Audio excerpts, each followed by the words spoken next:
Greetings, this is Obi-Wan Kenobi, and I have drifted into the Underworld.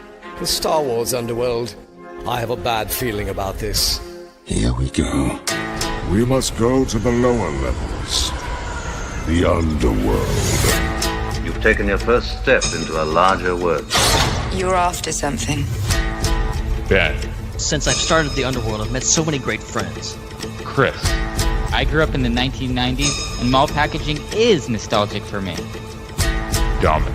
What I love most about Star Wars is that it's fun and it's all-round good times. So, this is where the fun begins. May the Force be with us. This thing really moves! Woo! I like this! I can't believe you came all this way to see me. Why am I not in the intro? I gotta come up with a snappy line. What's up, Star Wars fans, and welcome back to another episode of the Star Wars Underworld Podcast. We are your source for the latest breaking Star Wars news, reviews, and discussion each and every week. And this week on the show, we are getting hyped for Season 2 of Andor. We've got tons of footage, photos, and information dropping from Season 2. Plus, has the future of Star Wars on the big screen been fully revealed? We're getting some reports about what's going on with the too many to count Star Wars films that are under production, and kind of what the priority order is of this. Plus, we'll be responding to all of your super chats and Discord questions from the Ask the SWU channel on Discord later in the show. So stay tuned for that. My name is Chris. Joining me, it's Ben Hart, the Star Wars guy. Hello, everyone. Good to be back, and it's been a feeding frenzy for Andor fans recently. We were talking about Skeleton Crew a lot lately, especially last week, and holy crap, they just dropped literally so much stuff. Not just today, but over the past few days. We didn't get quite a trailer, but kind of got a trailer for Andor Season 2. So it's gonna be fun to get into that and a whole lot more. And yeah, maybe some insight into the future of Star Wars films. It's gonna be good. Amazing. Also joining us, it's at the Raeside. G'day there. Yeah, right when I was getting ramped up to continue talking about the Skeleton Crew, of course, in fantastic Star Wars fashion, the planning and timing of these promos and announcements are so wacky that we're having to do an Andor hype up episode 2 weeks before another show is about to air. So crazy times. I'm happy to talk about it all though. So it's going to be a great discussion. Amazing. So we're going to be getting to talking about all of that in a quick minute. But first, we want to remind everybody to subscribe to whatever you're watching this on and leave a review. If you're watching live on YouTube, you can also super chat with us and become a channel member. I also mentioned the Discord earlier. That's where the Ask the SWU stuff is. You can join the Discord server. Link is in the description of this video, and make sure to follow us at the SWU. If you are following us on Facebook, you're not actually following us because of reasons. Yeah. So about that, if you were following us on Facebook, if you're not aware of what happened a few days ago, you're not following us anymore because that page no longer exists. Actually, it does exist. It's just unavailable to the public. Long story short, Facebook decided, hey, we don't like you having Star Wars in your name. That's a thing now for some reason. The Facebook algorithm, put it that way. So they started offing pages with Star Wars in the title, including the Star Wars Underworld. After 14 and a half years of patronage and hard work and Yeah, it's been a ride with that page. It's where the Star Wars Underworld started. So, RIP, original Star Wars Underworld page. You will be missed, but we have to move on. Okay, we can't mourn too long. We have a new page. It's just called the SWU. Literally, the SWU. Those letters. No Star Wars in the title, just to make Zuck happy. Okay, just to make Zuck happy. Doesn't have an official URL yet. We are still in the infancy stages. It's got about 200 followers, so we're building it back up. So yes, let everyone know. Tell your friends, tell your neighbors, tell your enemies that the Star Wars Underworld is back on Facebook if you're missing us, because we need it. We had over 300,000 subscribers on Facebook, and now they're gone. But we'll get over it. Yes. Now what I'm worried about is now that the page is called the SWU, we're gonna have to get ready for everybody calling us the Star Wars Underground again. Oh boy. Iconic. Iconic. That'll never not be funny. I have gone through stages of my relationship with Star Wars Underground, because to this day people will be like, "Oh, hey, I know you from Star Wars Underground. Great." I'm like, yeah, okay, great, good to see. Great, man. I mean, that's not her name, but wonderful. Awesome. I mean, it was almost. I think it's funny because it almost was the name. Like literally, that was the first name, and then I found on the Star Wars Underground. I was like, I can't do that. Star Wars Underworld, it does. So I just think it's funny now that people. To me, it's so different. Underworld, Underground. There's such different names, different words, but to think like 90% of the population, they're completely interchangeable. Yeah. So, and again, most people, it's like we go by the Underworld and they change it in their heads to Underground. So now that we're branded the SWU in certain places, I don't want to. It's gonna be like more than half the people probably are gonna be like. Right. What does this stand for? Oh, I know. Star Wars Underground. I'm just going to start putting in the descriptions like Star Wars Underworld in all caps, just to drive it home. Well, maybe we should have titled ourselves the SW Underground. Oh, Underworld. SW Underworld. See, you're doing it already. I predicted it. Jeez. I predicted it. Oh, it's over. Yeah, we'll have to workshop some titles if it gets to becoming a really good problem. We'll just title it not the Star Wars Underground. Screw you, Mike Zuckerberg. That's so perfect. Star Wars Under without the ground. There we go. It's just like Ben Hart with no E. Yes. Star Wars Underworld with no ground. Yeah, that's right. Absolutely. There we go. Yeah, boom. Perfect. Follow at the SWU, not actually at the SWU. Type in the space Zuckerberg. SWU. You better give us that @ back, okay? I swear to God, that thing we earned that thing. We got it like 10 years ago. You owe it to us. Give it to us back. Yeah, I'm confused as to why like they still have like the username and the page. Like I thought the point was to get rid of it, but it's just sitting there almost like an archive. Because Facebook, as we know, doesn't really delete things, so right. I'm really confused why it's like still published when it's removed. Like I don't know, the whole thing is confusing. The problem is you're dealing with algorithms and bots and not like there's no people doing this. Like if it was a people, they would be like, hey, just change your name. And then you can keep going on about your business. That'd be so easy. With the algorithm, because obviously you're dealing with the billions and billions of posts and pages all the time, they have to just delete it. So speaking in our case, just archive it. Speaking of changing names, that means you can find our friends who are at Star Wars Culture at SWU or SW Culture. There we go. SW Culture. Yeah, I've never said that before, so it took me a minute. And on a serious note, we weren't the only people hit by this. Star Wars Hub got it. Star Wars High Ground Memes got it too. There were several other pages. Our friend Tyler, he had to rebrand his page to I think something pop culture positivity. So a lot of pages. So definitely, if you're like in the Facebook community, which is a very old part of Star Wars fan community, if you're like, hey, that meme page or that news page from Star Wars isn't popping up on my feed, go search for it again because it probably got deleted or they had to rebrand. That makes sense. So also check out all the shows that don't have Star Wars in the title that still exist at their old usernames, like the Raeside, Eye Cannon, Tales from Beyond the Galaxy, Tractor Beam, and more. They're still there with their names, so you can still find them. Check it out.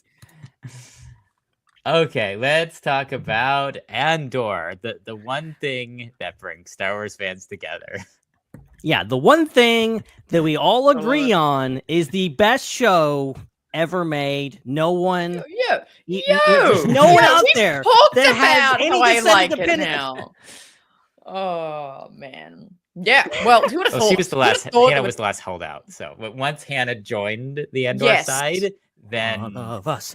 The Andor side. That's actually the name of the review show. It used to say on Rotten Tomatoes it had a 99 certified fresh. Now it says 100. Star Wars Andor ground. Now it's 100. Andor world.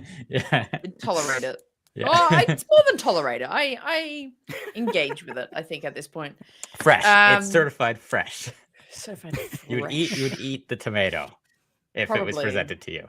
You'd think, this is a fresh tomato. I can eat it. Oh, I would take a bite. I take would a bite take of a the tomato. singular bite. Yes, there we go. Tomato. Yes. I would say. Yes. In my Why is it? What is with the food metaphors? Why does it always come back to some weird food metaphor with us? It really does. What is this? Food metaphors. Yeah, absolutely. Jeez. But All yeah, right, again, we have a date. to my point of like how on earth are we talking about Andor right now? Like I just need that minute of like we got Skeleton Crew in like what's the day been like 19 days, 18 days by the time most of you will be hearing or watching this. So, dude, that's it's insane. crazy. And they're like, hey, we're very close. Look at this. Hey, look at Andor, which yeah, it's kind of frustrating because it's actually really good what they're showing us about Andor. They're showing all these fantastic stills. We got these like little clips here and there. Like the show looks pretty much like done. Like I would assume they're actually pretty much finished on the thing. They've just scheduled it to premiere April next year. So it looks fantastic. To not continue to bury the lead here, Andor season 2 is now 159 days away. We know that because at D23 Brazil last week, they announced that April 26, 2025 will be the official release date for Andor season 2. And we got a new logo. So you may notice a couple things about this. One, season 2, it's not Star Wars Andor anymore. It's Andor, a Star Wars story. They're bringing it back. Riddle me that. Why? What do you guys think about this? Like, this feels unnecessary. Like I get they're trying to be like Rogue One, a Star Wars story, Andor, a Star Wars story, but it's like, can someone have thought of that just like in the first season if this is what you wanted to do? And I'm so sad that Dom's not here this week because I can already like hear his voice in the back of my mind being like, hear him screaming right now. Why would they do that? Why are they doing this? And he's got that That's like a dead-on Dom impression. Great Canadian Thank you. accent. Thank you so much. You just gotta throw a couple of A's in there. You're good. Hey, yeah. A? I don't know. Yeah, like I get it. And connected to Rogue One. Rogue One had a lot of general fans, like generic film watchers fans. That's not the right term. So I feel like they're trying to get people reminded that like, oh, this is like that Rogue One movie that you sort of liked back then. Like they're trying to hook that in for probably for people. So I get that, but it just feels weird. Now it's a mouthful because now it's like a Star Wars Story season 2 and or a Star Wars Story season 2. Like that's the show. Like what's with all the other Marvel stuff that's just like the Penguin? Like come on, just have it as a word. Just have it Andor. I'm confused because while I'm looking at the like stills that were released, it still says Star Wars Andor on the stills. So this must have been a decision they made like an hour before the announcement. Just like, oh, let's just change it. Like, yeah, wow. I don't. It's clear that that they were like. I mean, obviously they haven't released a Star Wars story film since Solo, and we obviously know how that turned out. So I think they were a little gun shy about like using a Star Wars story. Admittedly, Star Wars story has always been a mouthful, but also kind of nostalgic for it. I kind of liked it. I think it kind of works weirdly. I like that they're just like leaning into it and it makes sense. Andor is not just any other show. It is a direct continuation or prequel or spin-off of Rogue One, a Star Wars story. You want to kind of, connect it to that movie and use the same lineage and same language. So if they I think had, this makes sense. Yeah, if they had started out with this and it was just Andor or the Star Wars story all the way back going to season 1, this obviously, I don't think anyone would have had a discussion about it. We would have just been like, oh yeah, it's called that. That makes sense. It's a prequel to Rogue One, a Star Wars story, so it's called Andor, a Star Wars story. Makes sense. So the only thing confusing about this is why are they doing this between season 1 and season 2? Like that's the only thing that doesn't make sense. The name itself makes sense. Why change it though? The logic I would throw, the real world explanation of this is they just thought of it. Okay, literally someone was just like, let's just throw a Star Wars story on. Like that's the real reason.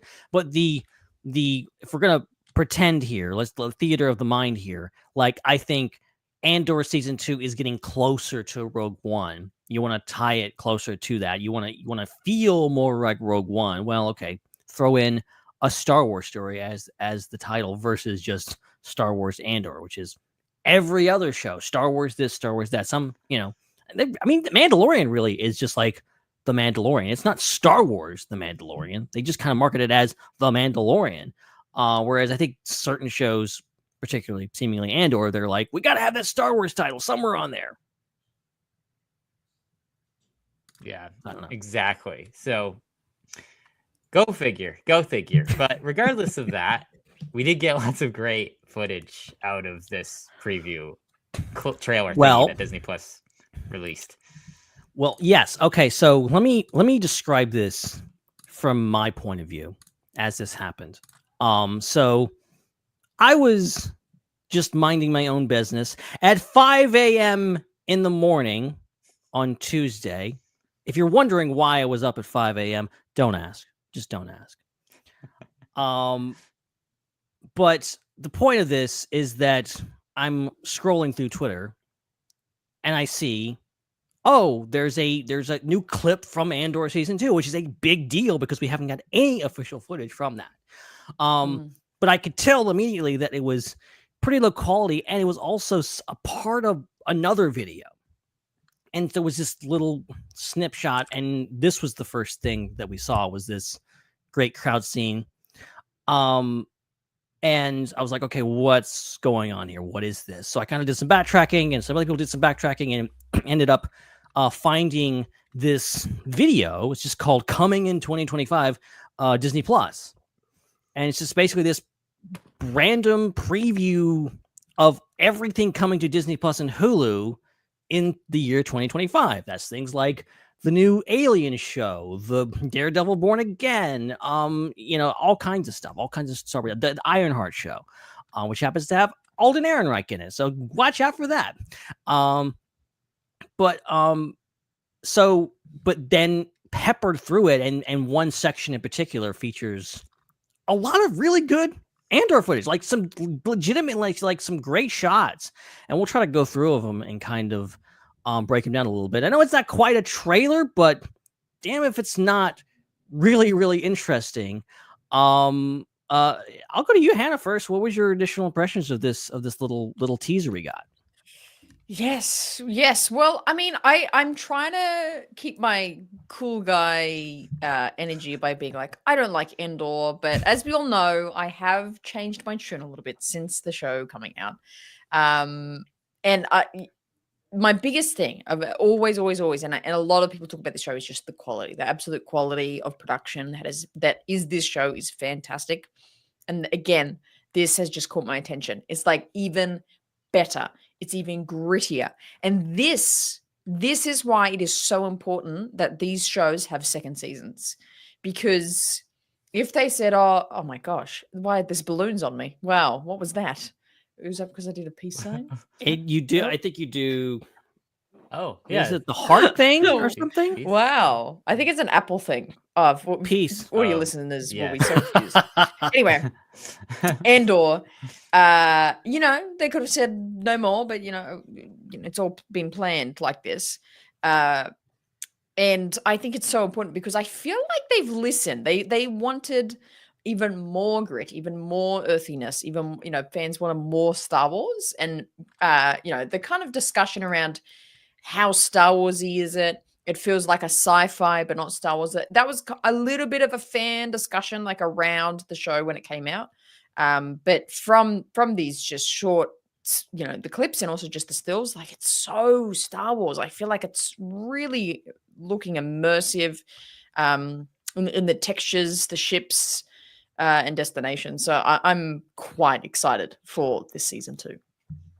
Yeah, it surprised me how, like, obviously we're used to Andor looking really, really good and being really, really intriguing and engaging, but this little taste of it was like, okay, wow, this is Andor. We're back, baby. This is it. This is what we were expecting.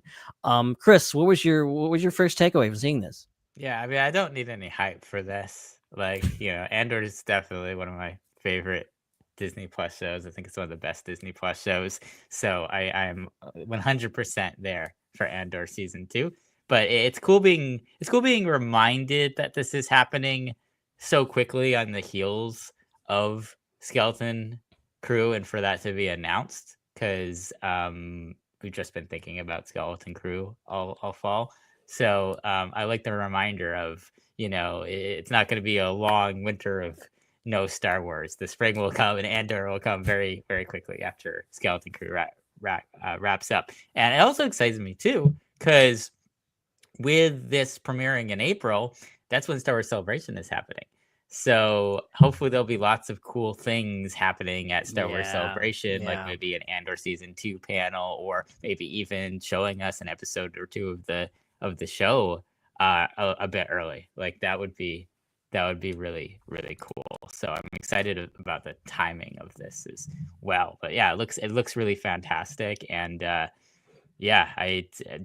my thoughts about the show are start watching a few episodes to really get an opinion on it. My really only question that I have is the one thing that's different about it. Will it be noticeable in a bad way? Which is, originally the plot was supposed to go over many, many seasons, and the show is going to wrap up. This is going to be the final season of the show. And so that's really kind of what I'm looking at when I'm looking at any previews or information, and what I ultimately will be looking at when I'm watching the show is, does this feel too fast paced? Does it feel like they're trying to wrap this up too quickly? Will it still have that same quality of really good pacing that I felt like season 1 had? So, but it's kind of hard just seeing like 20 seconds of footage from the show to really get a feel for what the pace of the many, many hours of actual show will be. So I don't have any real takes on it other than it looks good. Waiting to see more. Yeah, it's like, obviously we are kind of grasping at straws here a little bit because of the fact that we got that got some footage from D23 earlier in the year, and obviously if you saw it, wink wink, you saw it, even though you weren't supposed to, if you weren't there, but so that's been floating around. There's been a lot of stuff happening with that. This is like the first officially released. I thought it was a mistake at first. I thought, oh, this is leaked, but there was actually, it did leak early. Like they ended up posting the actual video, high quality version of the video, like later in the morning. I was asleep by then, thankfully.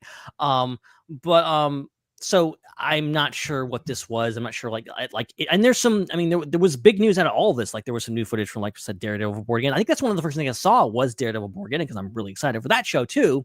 And I was like, oh, okay, new footage, which I don't know what's new and what's not with Marvel because I don't keep up with it that well.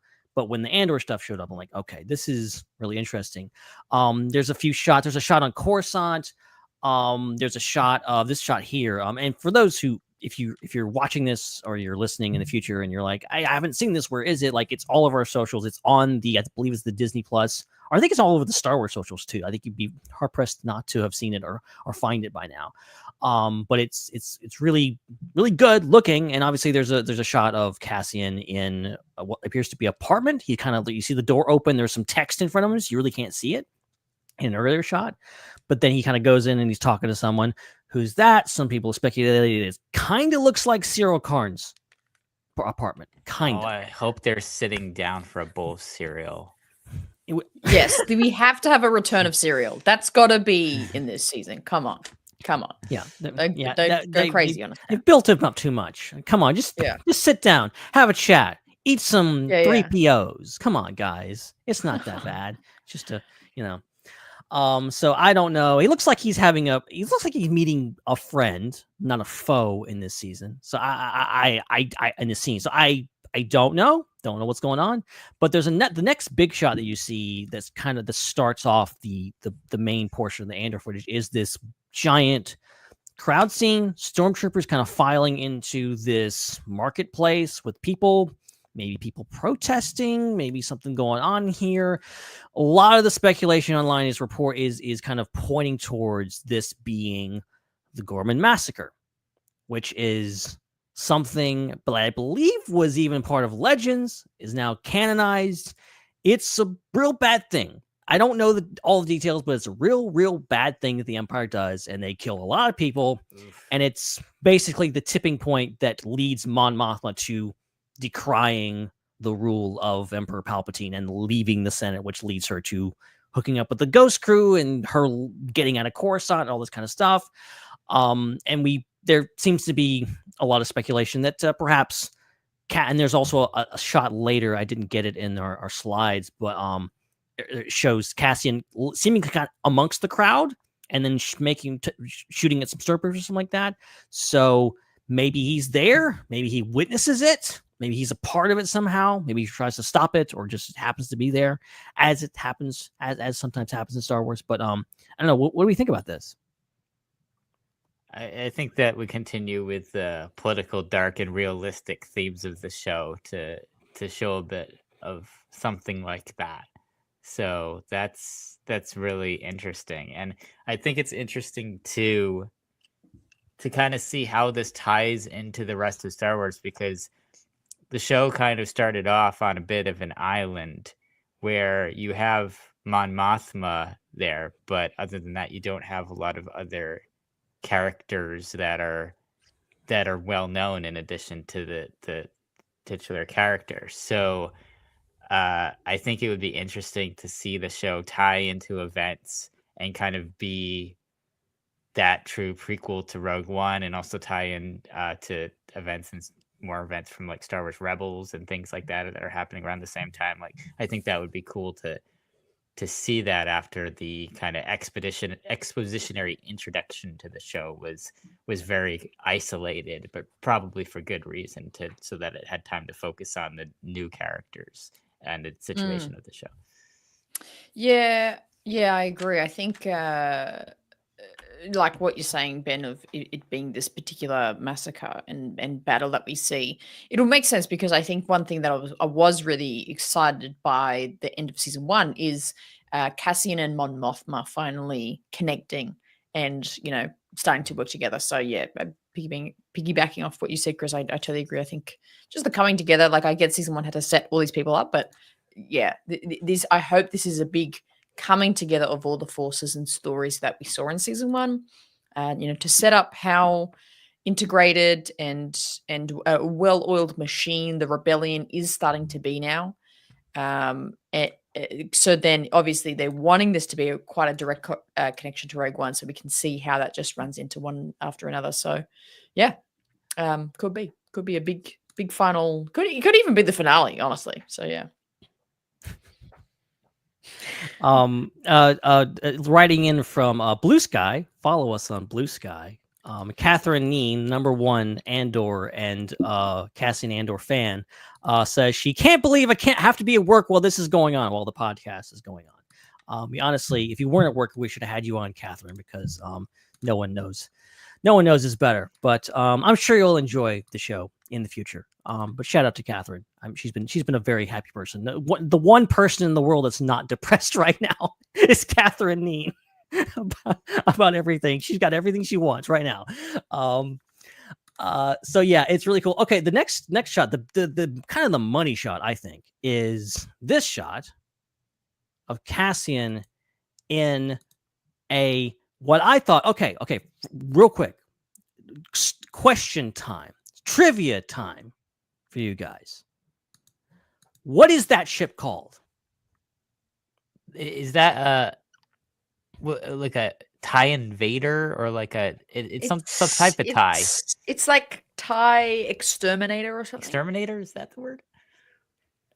Apparently, you're both wrong. Apparently, I called it.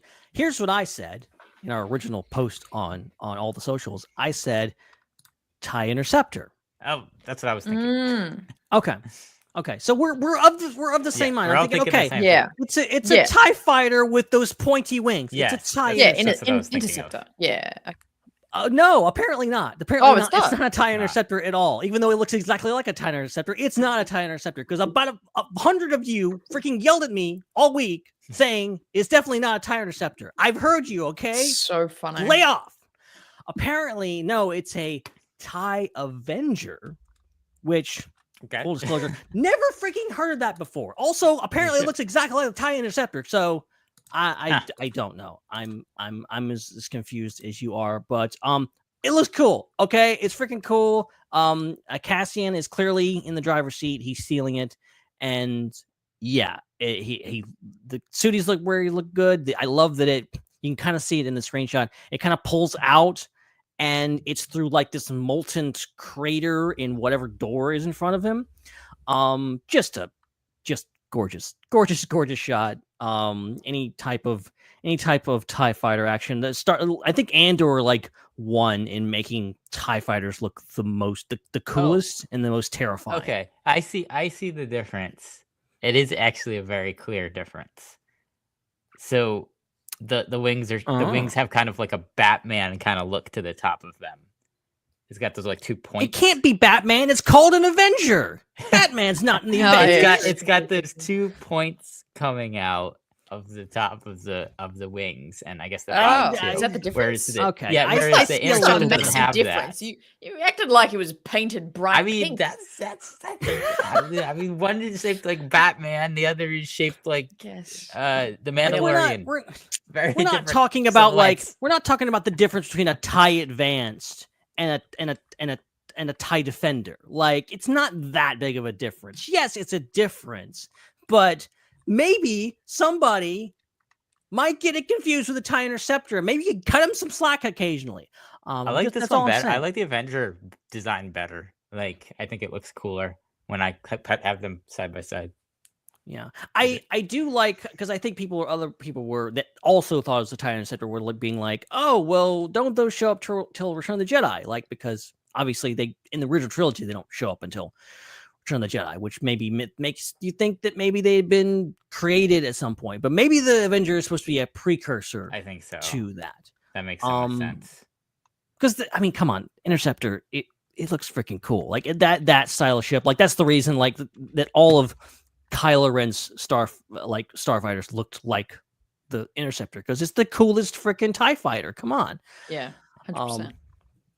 So yeah, this is a really cool shot. And then we get some kind of quick shots. There's one of Cassian on Yavin 4. And you'll notice he has the same jacket that he's wearing at the beginning of Rogue One on the Ring of Catherine when he goes to do that. Good. So murder jacket. This is not a spoiler because Tony Gilroy. Murder jacket. Oh, he's got his murder suit on. Is. Love it. It is. Does he look like a killer? No. But this is, Tony Gilroy has been very upfront. This is not a spoiler to say that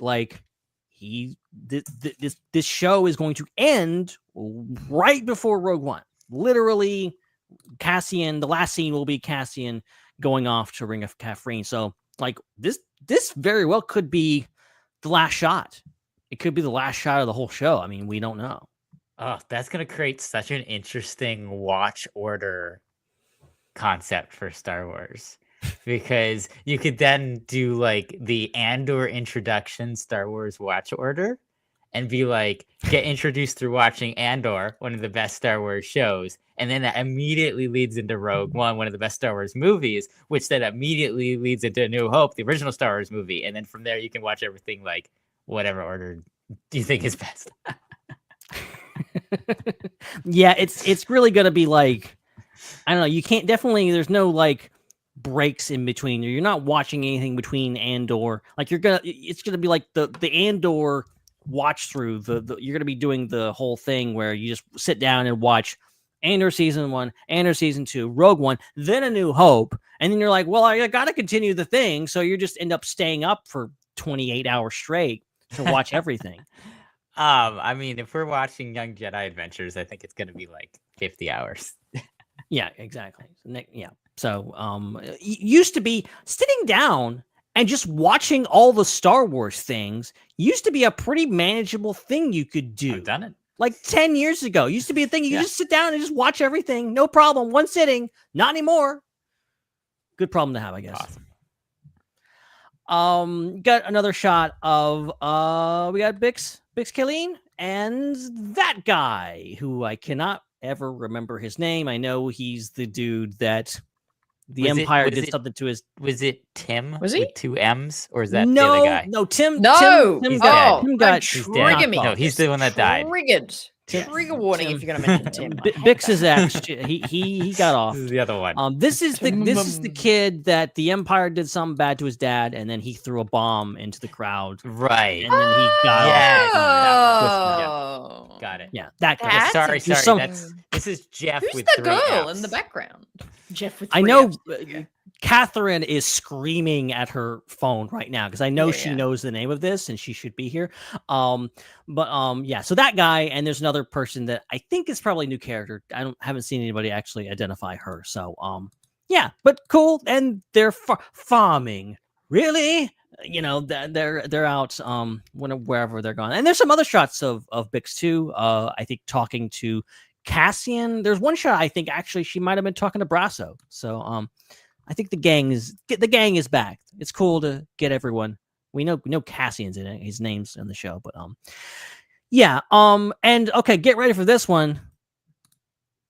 The boy's back. Go. The droid's back in town. K2SO.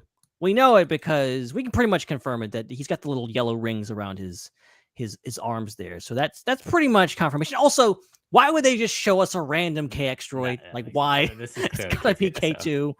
And it's good to see K2SO back, and he's not with Cassian yet, but seems that we may be getting the origins of those two, even though we technically got it in another comic, but nobody remembers that, so whatever. K2 not being in season 1 was kind of one of the strangest things, really the only strange thing about season 1, but obviously knowing how they plotted out the story in hindsight, it makes sense to do all of his origins prior to meeting K2 first and spend a whole season on that. Was great. So, but it's cool that now we're getting, one of the other most important characters from Rogue One showing up and making it feel more like a true prequel to that movie rather than just all Andor all the time. Yeah. I think it's great to, because I love K2. Like everybody loves K2. I think he was noticeably absent from the first season. Yeah. That's really cool to see him back. I still thought they were faking us out. Like if I remember correctly, like for instance, like when they go to the beach planet towards the end of the season, like, and then I think he does deal with some K2 droids there. I'm like, this has to be when he meets K2, and it wasn't. I was like, wait, like I thought they were lying to us. It just like J.J. Abrams said Khan was not in Star Trek 2 or whatever. Yeah, exactly. I think this is. I mean, they've been on record. It's like remember being at Celebration, at Celebration. I don't know which celebration it was, but it was like we were at the Alan Tudyk panel waiting for the next panel, and I think like literally Alan Tudyk started like, oh hey, I've got a clip from Andor, I'm going to show you, and it ended up being just like an animation of K2SO like recreating a scene from Firefly. What the hell? We're like 2 seconds he had me. He might as well have shown Rick Astley performing. His could have Rick rolled us live. Oh God. But yeah, find that answer vague and unconvincing. Okay, so that's not all for the Rogue One people. Rogue One is keep chugging along. Yes, as Hannah pointed out, they have another show coming out in like 2-ish weeks. Big show that they should be promoting. Really? Instead of this one, but yet all the news is so weird. It's so bizarre. It's so bizarre. It's insane. So on top of this little teaser, whatever, Empire Magazine today, as of recording this, dropped their preview of their upcoming Andor themed issue. Of course, it's a preview of 2025. Got a lot of other stuff in it. Andor is not the only thing happening next year. I guess in case you weren't aware. But they released their couple of covers. One of the covers features good old Mon Mothma. We got Cassian Andor, and Hannah, one of your countrymen. It's director Orson Krennic. Gotta love him. What a legend. Yeah, I think this is a really good gambit to again. My big thing about they got to get the general audiences in for Andor. This is good. People know that guy. He's like, everyone knows that. Oh, that's that like guy that got in trouble in Rogue One. So yeah, I love this cover. I think it looks really good. Mon Mothma looking absolutely fan-freaking-tastic once again. So yeah, looking good. Yeah, exciting. It's really good to get a look finally, because yes, it was confirmed previously, and yes, we did get a blurry screen cap look at Krennic in that D23 trailer, but nice to finally see him back. And we got another look at Krennic via this. Boom! Nice. Look at that. I gotta mention, and we don't, we don't judge here at the Star Wars Underworld. We accept everybody and their expressions. But check out Krennic's, what do you call? I just forgot the word for it. Eyeliner. The amount of eyeliner he has on is absolutely tremendous. Everybody, what happened? Everybody is this... goes through an emo phase. I guess so. Maybe that's like when they were building it. Like this was his emo phase, so he wore a lot of eyeliner. But then he gets the Rogue One, and he's like, forget it. Like Vader doesn't think it's he's cool. just recently discovered My Chemical Romance. like, am I going crazy? Am I like? Can you not? We can visibly see his eyeliner right now, right? You're not I wrong. feel like that's You're what not I'm wrong. looking at. Oh, he's sitting here in the I mean, he's got to go into the Imperial Security Bureau. He's got to look his best. Also, really challenging for an actor to come back to a role after, like, I don't know, it's getting close to 10 years at this point because he's playing this character and he's having to play a version of him that's like 4 or 5 years younger than when he first appeared. Like, that's, Ben Mendelsohn, like, all credit to him, looks amazing, still looks amazing, but there's only so much you can hide. Like, people age normally, even in Hollywood, believe it or not. So yeah, that maybe he's a little extra makeup to make him look a little bit younger than he's supposed to be.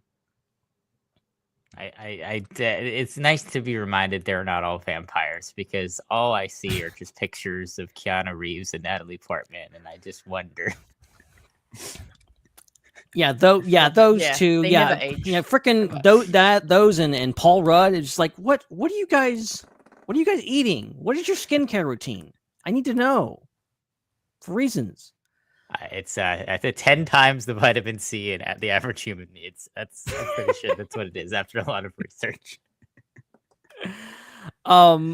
There was some interviews also. There's going to be probably a lot of interviews. They usually kind of like start teasing their big like interviews from the upcoming issue, kind of with like certain quotes they'll throw out. Empire Magazine did today. One of them was with Ben Mendelsohn. Talked about interacting with Dedra Meero, which in this little shot here we see he's in the Imperial Security Bureau room in there. So it would seem logical. He's going to cross paths with Dedra Miro, and that's going to be interesting. This is a written interview. We don't obviously have a clip. I don't think it does it justice. I'm going to do my best here because I think we're getting a lot of the meaning. And I think maybe even Empire Magazine is kind of losing some of the meaning that Ben Mendelsohn is bringing to this, because I've heard enough Ben Mendelsohn interviews to know that guy is wild in interviews. So he says, quote, Dedra versus Krennic, I think it's a bit of a mismatch. They're all underlings to Krennic. They're all going in one direction. The Empire, if you speak your mind, there are differences of opinion, end quote. So he's like, I don't know if you've seen this, but like Ben Mendelsohn becomes Krennic in interviews. Like he starts getting defensive about like people talking, because like you hear him say, "Oh, they're underlings." Like, no, he's talking. That's Krennic talking. Like I think Krennic's going to come into the situation and be like, "You mates, you're all under me. I'm working on this Project Stardust thing.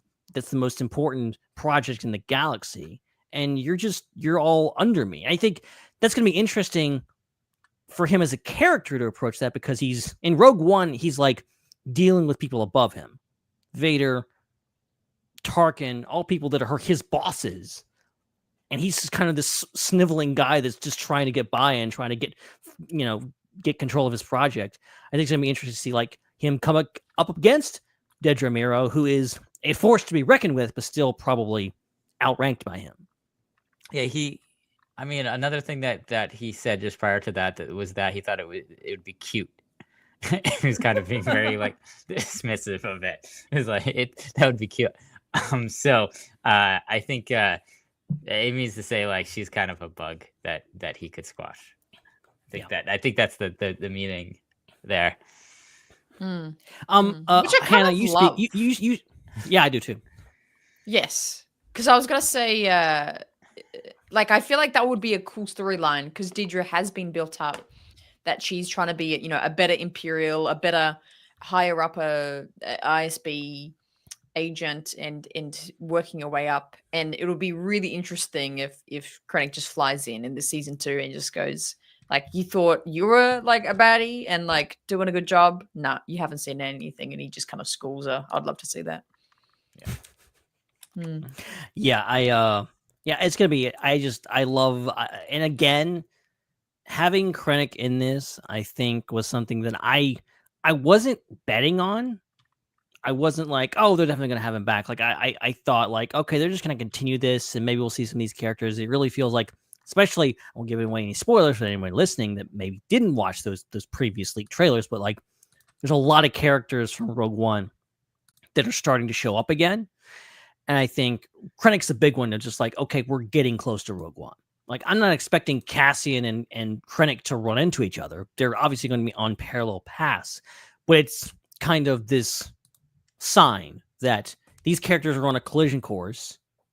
And yes, for the record, Cassian freaking kills Krennic at the end. Like, and they're destined to meet each other. And it's interesting how we're starting to see that kind of develop on screen, and this story is just naturally heading that direction. I think it's really cool. Yeah, totally agree. Yeah. Speaking of Cassian and K2, Diego Luna was also interviewed by Empire Magazine, and he said that was talking specifically about K2 and his relationship with that droid. He says, quote, "It tells you a lot about Cassian and that his best friend is a droid, and a droid he had to reprogram. But how did that actually happen, and who was he before? Those questions are going to be answered." So I think we kind of, I feel like that would be weird if it wasn't answered. It'd be weird if like we got to the end of season 2 and like K2 didn't show up and we didn't get a confirmation or an explanation of how K2 got things. Like, this is the show to do it. This is the place to do it. Definitely. Yeah, this is again, one of the most exciting things about season 2 is finally getting to see all that after being made to wait half of the show for it. See, that's the thing, is I wonder if they had originally known that the show would only be 2 seasons, if they would have waited so long to put such an important character in Cassian's life in it.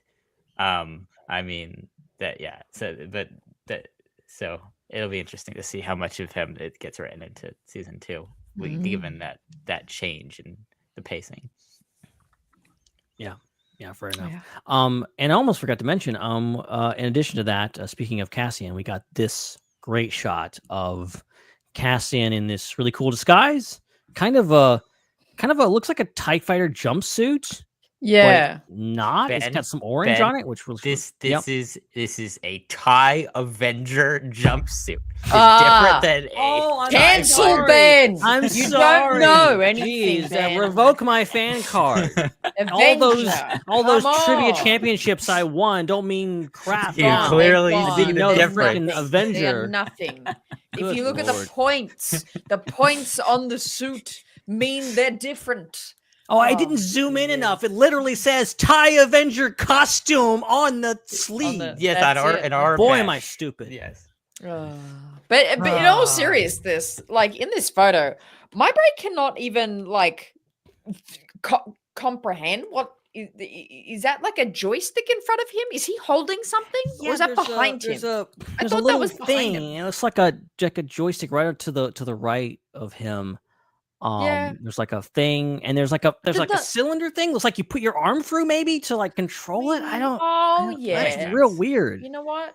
That might be it. Maybe is this not? Hang on, is this not inside the Avenger?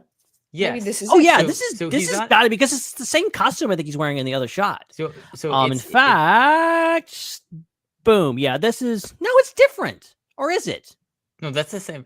That's the same thing. That's from the same. He's got scene. the orange. Okay, yeah, he's got the orange sleeves. Okay, it's the same. I'm gonna explain everything. Same costume, same thing. I'm gonna explain everything. Okay, so if you look at the seat, you will notice the shape of Batman, which is the signature TIE Avenger design. It matches the wings. The seat matches the wings, so the design is brilliant. And he's leaning up from a seat, kind of forward. He's leaning forward in the seat to adjust the control in front of him. And then I think you're right about the cylinders being like an arm thing. I think you would put, if he was leaning back in the seat in order to control flying the thing, he'd probably put his arms through the cylinders and then grip the joystick with like his left arm. But because he's leaning forward, just as like I have a mic right here and I'm like leaning forward, and it's like near my chest. Same thing is happening with him. It may be a kind of contraption where he has to put his arm through the thing and then hold on to the joystick and then move his arm to like remember the Umbaran fighters from Star Wars? That's what I was saying. You kind of had to move your body to make it move. Oh, that's cool. That would be something I like interesting. that. Yeah. So like that's yes. This is there's been I think Alex Star Wars explained he kind of propositioned that maybe this was something along the lines of what happened in Rebels, where Thrawn had the TIE Defenders, and they were like, oh, here's these great special fighters that we can provide funding for. They're like experimental. Maybe the TIE Avengers is like, hey, or maybe Luthen, who we also see in the trailer, is like, oh, well, there's these special fighters that the Empire is trying to develop, and we got to steal one of them to analyze them. It'd be interesting.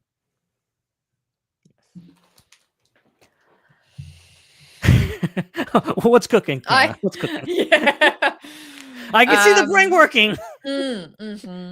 Oh, you just reminded me of something, Ben, because Luthen, we haven't mentioned Luthen because he's not in any of these shots, I think, unless he is. I think he was. Was he? He's in one. We didn't show it. He's in one shot. But... We didn't show it, but he is in one shot. He's one of the shots at the preview thing. I just remembered him existing, and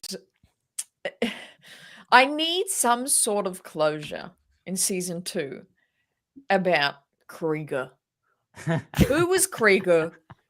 Why was he so imperative to Luthen? Well, actually, but that's almost it. We almost got closure because in the end, if you remember season 1, Luthen was like, "Forget Krieger, he's nothing. We'll kill him." Because the Empire like found out this plot that the audience had no flaming clue about. This whole story, this whole journey, the Krieger, some guy with like a crew, were on some sort of shipment, and Saw knew, Luther knew, and those were the only 2 people, including the audience, that knew who the hell Krieger was. And Luther was like, Krieger's gotta go. He's gonna die. I forget him. I will sacrifice him. Everybody's gonna sacrifice. I still don't know. I still want some sort of tie back to Krieger and that story because I am still upset about that from season 1. All I'm gonna say is don't hold your breath. Don't say that I didn't warn you. Don't, when we're sitting here watching, we're sitting watching and talking about the season finale. I'll bring it up every episode. Yeah, sure. Anton Krieger, not in this episode. Oh boy, it's gonna be an interesting season, guys. Yeah. So that's all of the Andor stuff. There is some other stuff. There was also some Skeleton Crew, a bit of Skeleton Crew footage in that little Disney Plus teaser. But we just don't care about Skeleton Crew anymore. They can just release that. We don't just forget about that. We're in Andor mode now. Okay, just forget about Skeleton Crew. It's so last week. But yeah, and then obviously Empire Magazine will probably have some more stuff. So we'll catch up on Empire Magazine to see what they come up with over the next few days.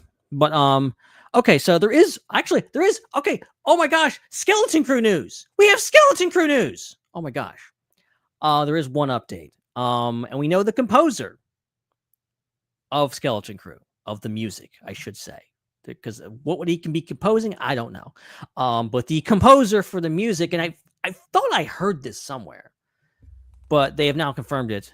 Lucasfilm has confirmed by StarWars.com. Mick Giacchino, son of the amazing Michael Giacchino, is apparently a composer. I had no idea.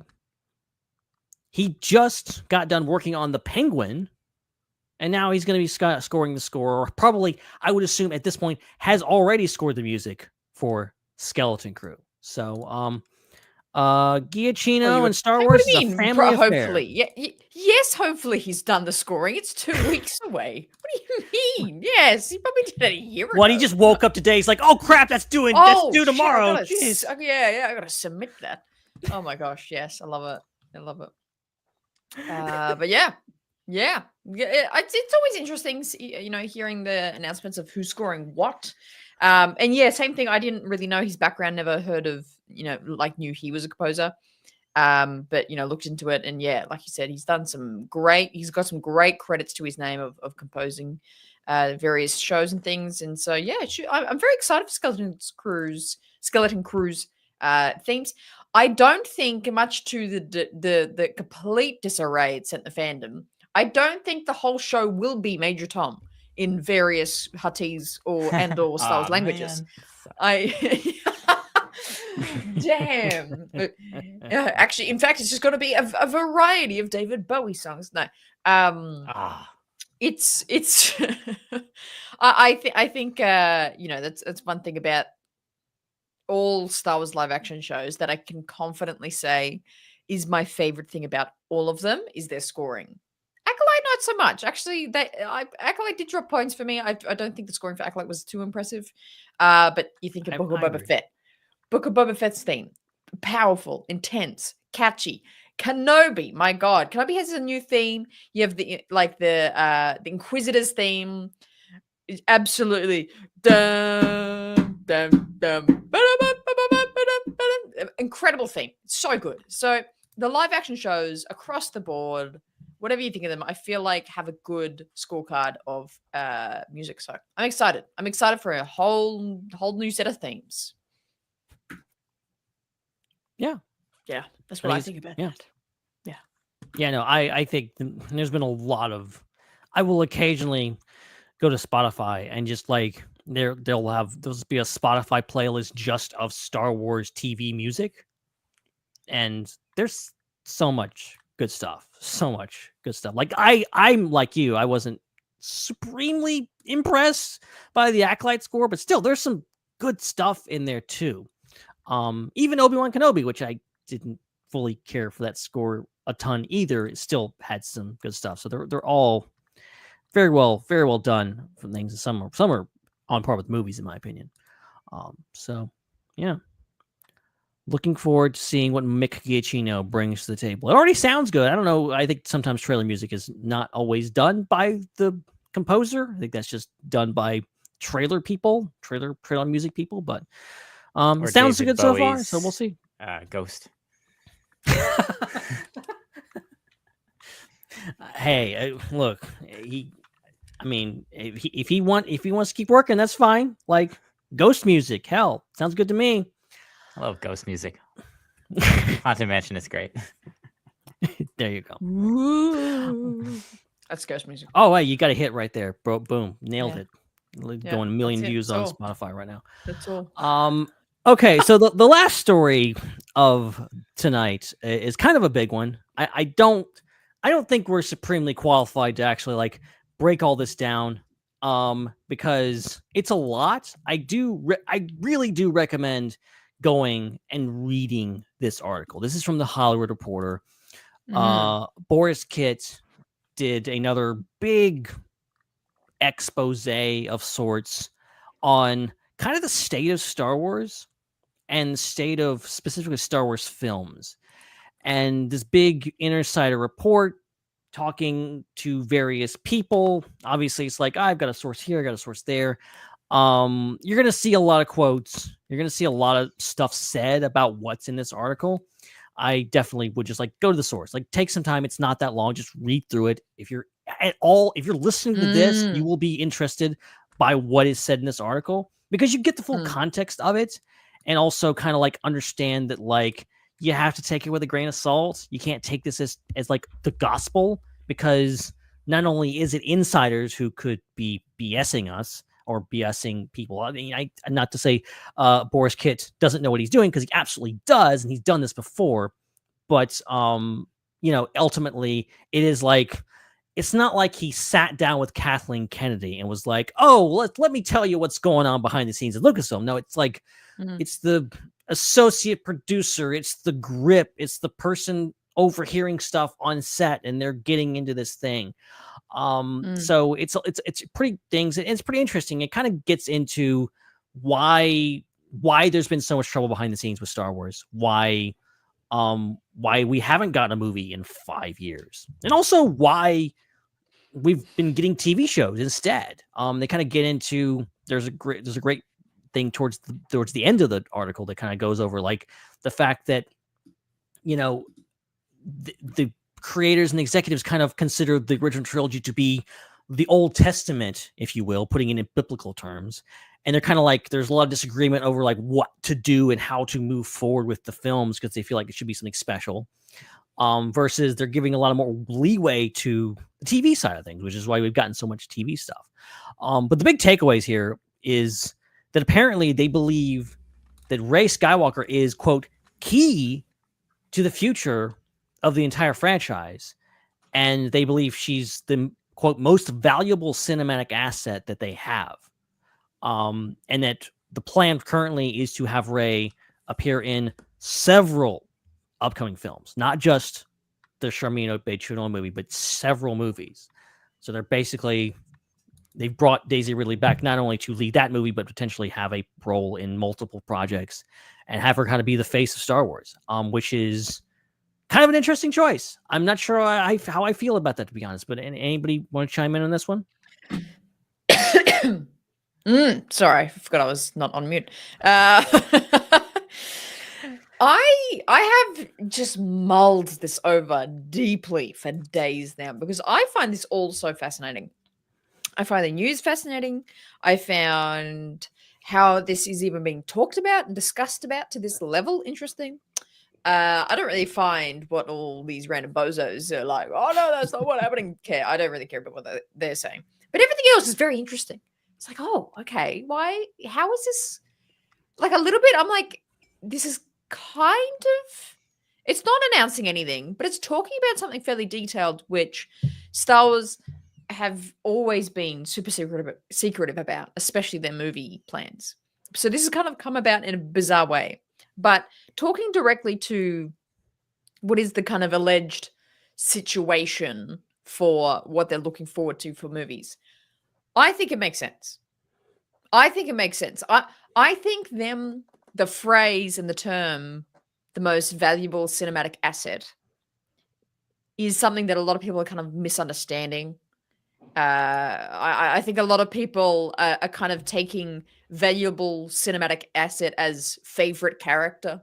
I think they're interchanging those two terms with this unusually, because to an extent, if you had to if you walk down the street and I quizzed someone, hey, tell me, do you remember a character from like the new Star Wars like movies or projects?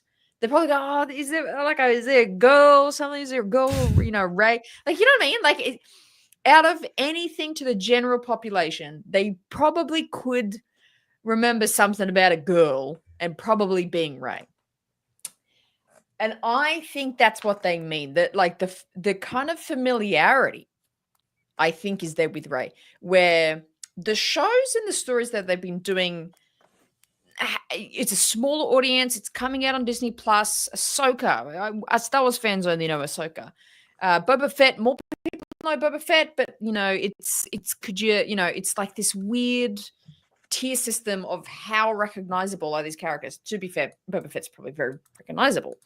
I'm rambling with so many thoughts here, but to try and direct my comments is I think it makes sense in terms of movies to stick with Rey. I think there's so much almost breadth of what you could do with storytelling, like how last Celebration, they were like, hey, we're going to be doing 25,000 years ago, begin a Jedi story. We're going to be doing, Heir to the Empire reboot. Like, we're doing all these crazy things. There's such a broad span of what movies they could do. But I think to really give it a backbone, leaning on the sequels that are there, whether you love them or you hate them, they are there, leaning on the backbone of that and having the Rey character follow through and continue that story, I think would be the way to go. I think you have to set up a lot of like what will happen after this period, but at least you have Rey. You don't have to explain, oh, this is this new character that everyone on the planet is going to suddenly love. Yeah, I mean, it's interesting. I think the reason why it's an interesting conversation is because it brings up the question of what makes a franchise. Like, what is the thing that makes a franchise a franchise? Is it because there's a certain franchise name attached to it? Or is it because of individuals that either write, direct, act in the franchise? Like, what is the key piece to that? And I think we see a little bit of that on the Marvel side with the question of like, well, what is Marvel? Like, is Marvel just anything that says this is Marvel? Or is it things that are related to people like Robert Downey Jr.?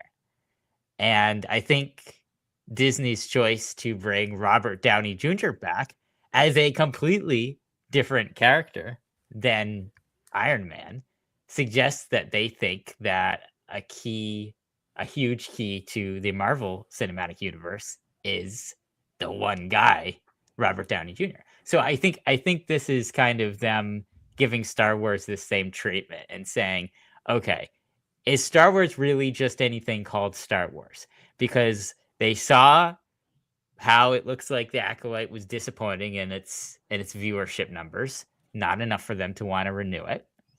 They saw how one of the Star Wars films that had just the concept of Star Wars attached to it, the Han Solo film, failed, not having any actors in it from the rest of Star Wars. So I think they're trying to figure out what is the key here. What is the actual thing that Star Wars is? And I think they're zeroing in on, well, it has to be like one character or one actor or one actor who paired playing one character that it is. And I think they're looking at the fact that of the 5 Star Wars films that Disney has released, the three that had Rey in it and had Daisy Ridley in it were three of the best performing films, 3 of the 4 of the 5 best performing films. None of them was a flop from the perspective of how much money it made. And so when they're talking about assets and value, most valuable cinematic asset, they're looking at the bottom line. They're looking at how much money Daisy Ridley brought in. They're looking at the fact that those films were clearly designed to make her the next Luke Skywalker, the next hero, main protagonist character of a whole Star Wars, a generation of Star Wars stories. So I think all of it, all of it makes a lot of sense. I think what is the interesting question though about this is, were the Star Wars sequels successful primarily due to the fact that they told Rey's story well and Daisy Ridley nailed it with her performance of that character? Was that the actual reason why those 3 movies made money? Or was it because the first of them, The Force Awakens, was the first Star Wars movie in 10 years after there being no movies? And was it because the other 2 films, in addition to the first one, heavily also featured cast members and characters from the original 6 Star Wars movies? I wonder if they are discounting that a little bit. And I think maybe why there's some controversy about this is people might be second guessing them, looking at the one thing that they can distill out of the successes of those films as being one character and one actor who plays that character. I think it's contributory, but I don't know if saying that's the key. I don't know if that might be taking it just that might be making a little bit too much of a leap, a little bit too much of an assumption. However, they clearly think this. I don't think it's wild to think this. I don't think it's out of left field. I think it's a good guess.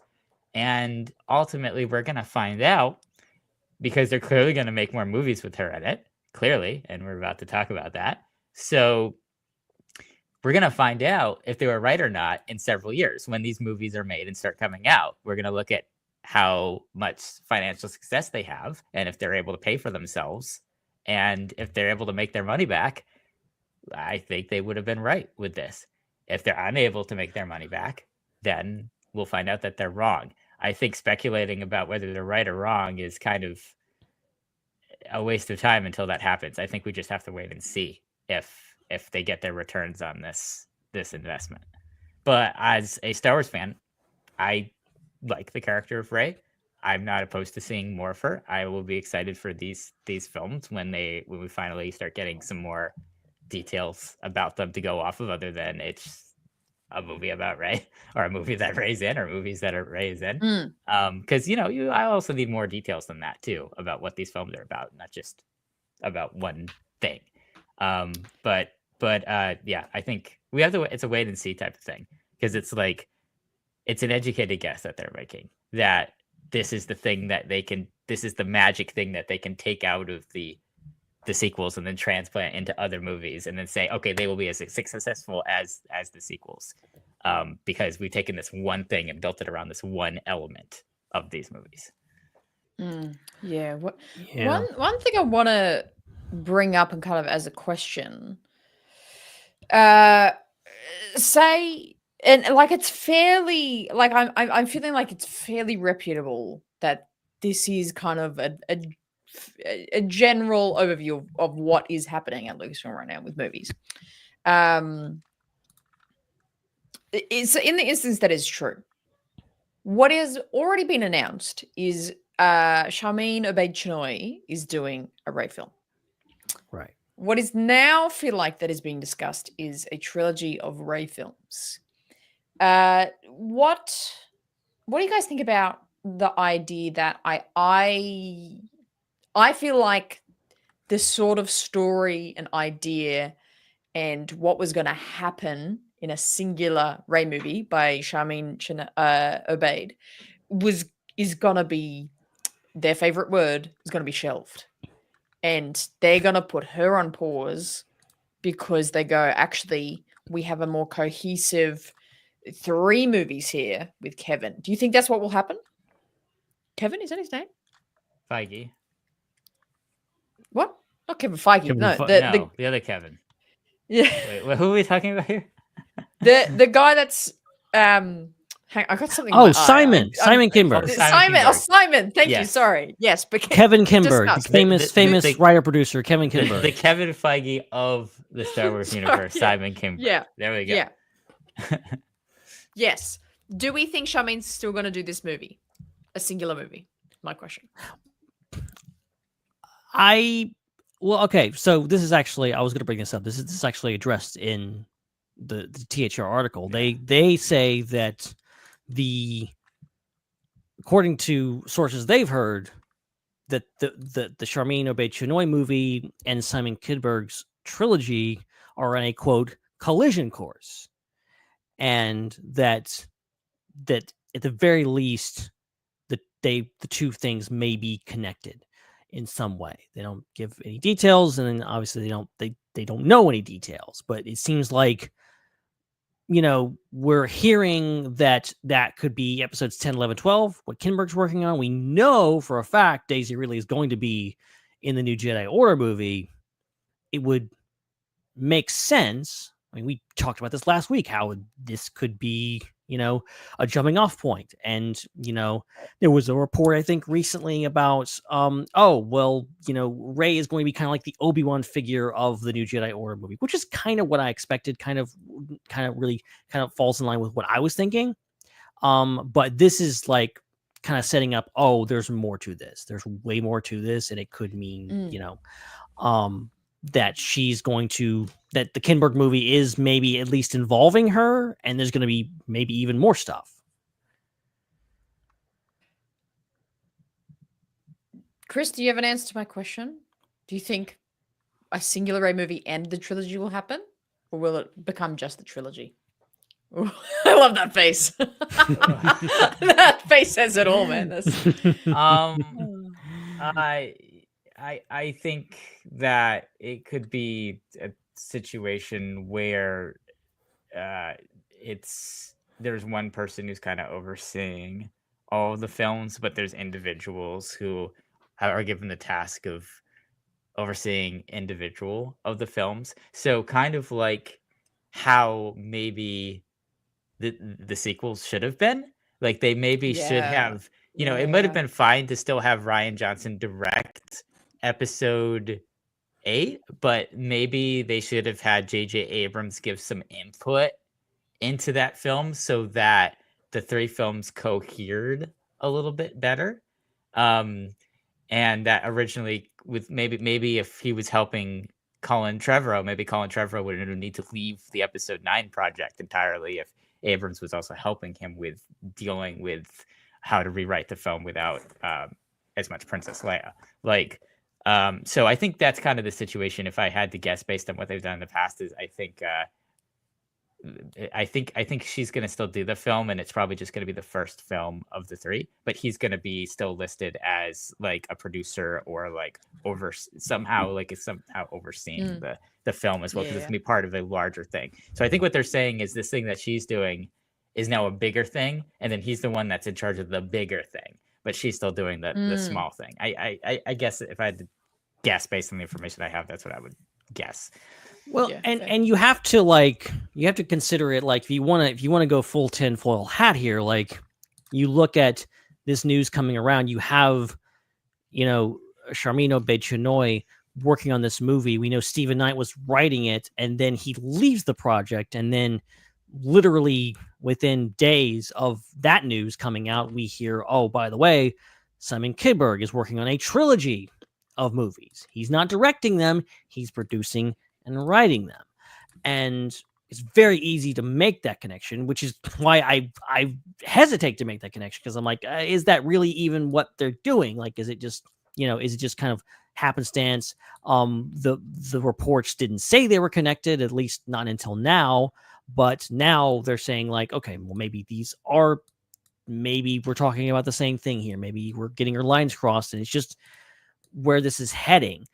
Maybe New Jedi Order is just one movie, or maybe they're, what I was assuming, I don't know if they actually said this, but my kind of assumption was like, they weren't trying to do trilogies anymore. They weren't trying to be like, we're making episodes 10, 11, 12. They were going off of, let's just do 3 movies. Let's just do a movie. Let's see how it performs. Let's see how the audience reacts to it. And then if it pops off, if the audience thinks, if it makes $1 billion,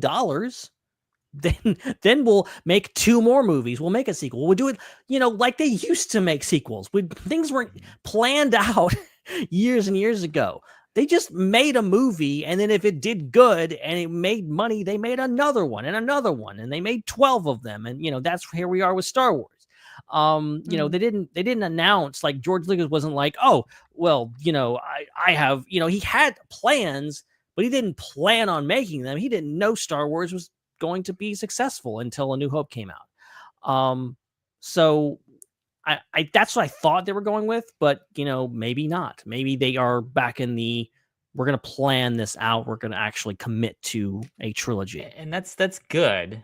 Like, I think if you're going to have multiple movies, it makes more sense to have an idea for all of them when you start out, because then you avoid things like what happened with the sequels. So I think I think that's good that they have this plan. And of course, you can always go back on it. Like, you can always, if the movie doesn't make enough money, they can always just not make the other ones.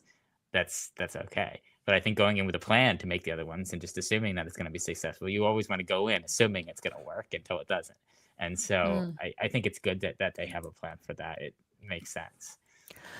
But like, going back to this, like, most valuable cinematic asset comment, like, I am conflicted about just this whole idea, just kind of the narrative this article puts forward about, them being like, okay, kind of what you were referring to, Chris, like, this whole idea of like, and it's overall a thing with franchises now. We have actors that are brands now. We have people that are like Dwayne "The Rock" Johnson. He's a brand. He's like, people know him. They go to see movies because he's in it. He's the top billed. Like, he's the most overpaid actor, in Hollywood. Like, he's a huge deal. And that's where we're at with the movie star craze. And I think it makes sense. They're like, okay, let's attach this to Daisy Ridley. Let's attach this to Rey. The impression that the article gives, because it actually talks about the Mandalorian and Grogu, and it's like it seems to present the idea that studio executives are not like too hot on Din and Grogu. They're like, I don't know how this is going to work. They're going to test the Mandalorian and Grogu, see how they will work on movie screens, which I guess is fair. But that's really like to say the implication that Rey is the only kind of their only hope for like making a valuable franchise. Like one of the Rogue One made $1 billion, over $1 billion. Like, that movie was highly successful, which is why we're getting Andor now. I feel like from a purely fan perspective, Star Wars is so vast that there's so many different things, everything from Andor to, yes, even the Acolyte, even the Bad Batch, things that are such good stories, and to pigeonhole Star Wars into, this is just as one character. But you have to take a step back and go like, but to many people outside of Star Wars fandom, that is Star Wars. Star Wars is Luke Skywalker. Star Wars is Han Solo and Princess Leia. Still, to this day, older people and people that aren't of our generation, that aren't in our shoes on a Star Wars podcast talking about Star Wars all the time, they don't even think about Anakin. They're still thinking about the original 3. And they talk about in this THR article about like the fact that a lot of the heroes are dead and they're out of the picture. And I think kind of yearning for like, oh, we can keep going with those characters, but you can't, because obviously some of those actors aren't even with us anymore. So like it reeks of like studio executive itis to me, of just like, we have to just keep doing this thing. We have to pick this character, just drive it into the ground. And I want Star Wars to grow and change. I get why this is a thing that's being talked about, assuming all of this is true. And assuming like you have to consider like we're getting just one perspective. We're getting one person's opinion on what's actually going on inside the building. You know, it could be, I'm sure, a variety of opinions. Yeah, I mean, I didn't read this whole article, so going off of what you said earlier, that you really have to read it to get all the information. The way you're describing it makes it sound like you're using a lot of exclusive language, like this is the only important thing. And the way that I'm understanding it, based on the information I've seen out of the article, it's saying this is the most important thing. It's not the only important thing. Is there? And that's what it says. That's what it says. The quote most. There's a difference. And maybe I'm misinterpreting it. Maybe I'm completely misinterpreting it. But the full context of the article kind of like, it was like, oh, we need to move forward with Star Wars, and we need to focus on Rey because she's. I mean, I guess that's true based on what we said. There's no lies detected in regards to. She's the most valuable asset they have. Daisy Ridley's face is one of the most famous faces in Star Wars right now. So that makes sense. And maybe that's where they're going with that. I just kind of got the impression it was like they're less enthused about doing anything else. It's more like, let's just build a franchise around this one character. Yeah.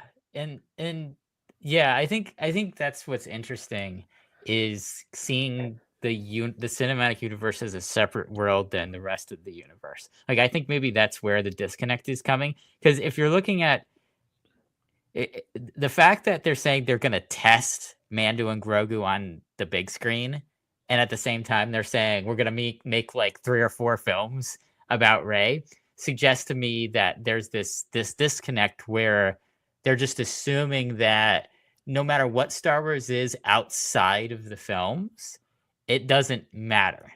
It doesn't matter to them what it is. All that matters to them is what exists within the universe, the film universe of Star Wars, and then what what can be extracted, what information can be extracted from that.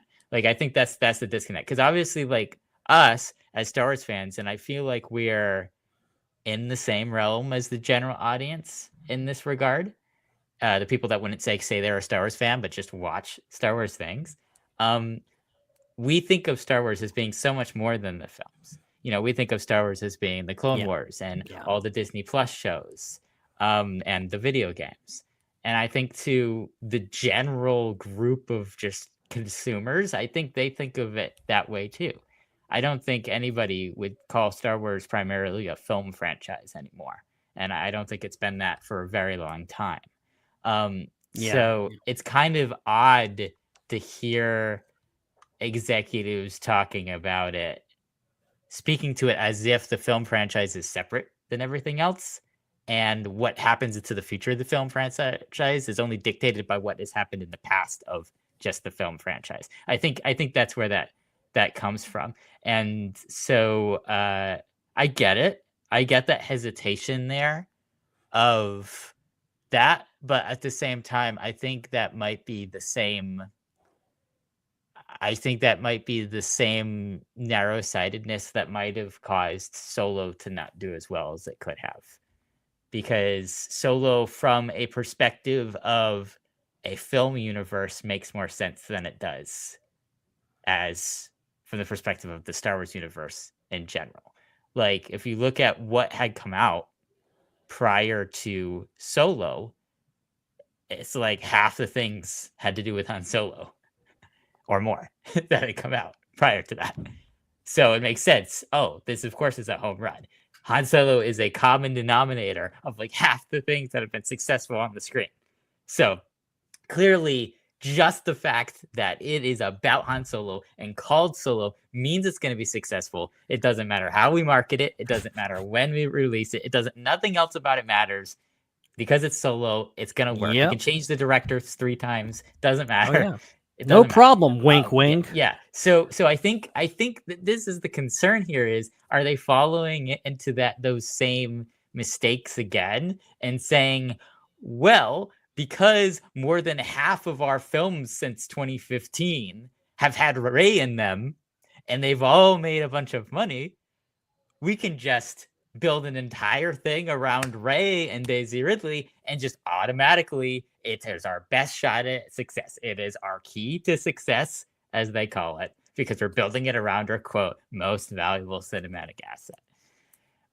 I don't know if that's a proven theory. I don't know if that theory is really proven. That's probably where the disconnect is, because us as Star Wars fans look at Jon Favreau entering the cinematic universe, Dave Filoni entering the cinematic universe, Grogu, the Mandalorian, entering the cinematic universe. And I think that most people would say, just eyeballing it, those things look like they're going to be more successful or have a better chance at success, given the fact that the reason why Star Wars as a franchise has persisted to be so successful even after it's disappeared from the big screen is squarely, majorly due to Grogu, Din, and Favloni. Yeah. And see, I think I approach this from a cynical and fearful point of view, because my view, what I want to see from Star Wars is like, just keep doing what you're doing. Just do more stories. I want to see more stories like The Acolyte and The Bad Batch and Andor and all this stuff. I want to see them keep expanding Star Wars. I want Star Wars to continue expanding. And I think Star Wars is at its worst when it's looking inward and looking backwards and trying to reference itself and do all this stuff. And that's what I fear. That's my stereotypical studio executive. What I think they're thinking is just like, well, new stuff doesn't work. We got to get something that's marketable. We got to get something that's recognizable, because that's what we have. Sequels and reboots and remakes and all this kind of stuff is because it sells. And the biggest movies just this year are all pretty much sequels and reboots and remakes, because that stuff sells, and you can't blame the studio system for continuing to pump that stuff out when that's what's making money. But from a creative standpoint, you're like, no, I really want it to do something different. I want new stories. I want it to expand. And there's that push and pull, and I'm very fearful of, Star Wars was an independent thing. It was this thing made by an independent filmmaker with his independent film studio. Now it's part of a corporate thing, and you can't help, especially these days, be skeptical of the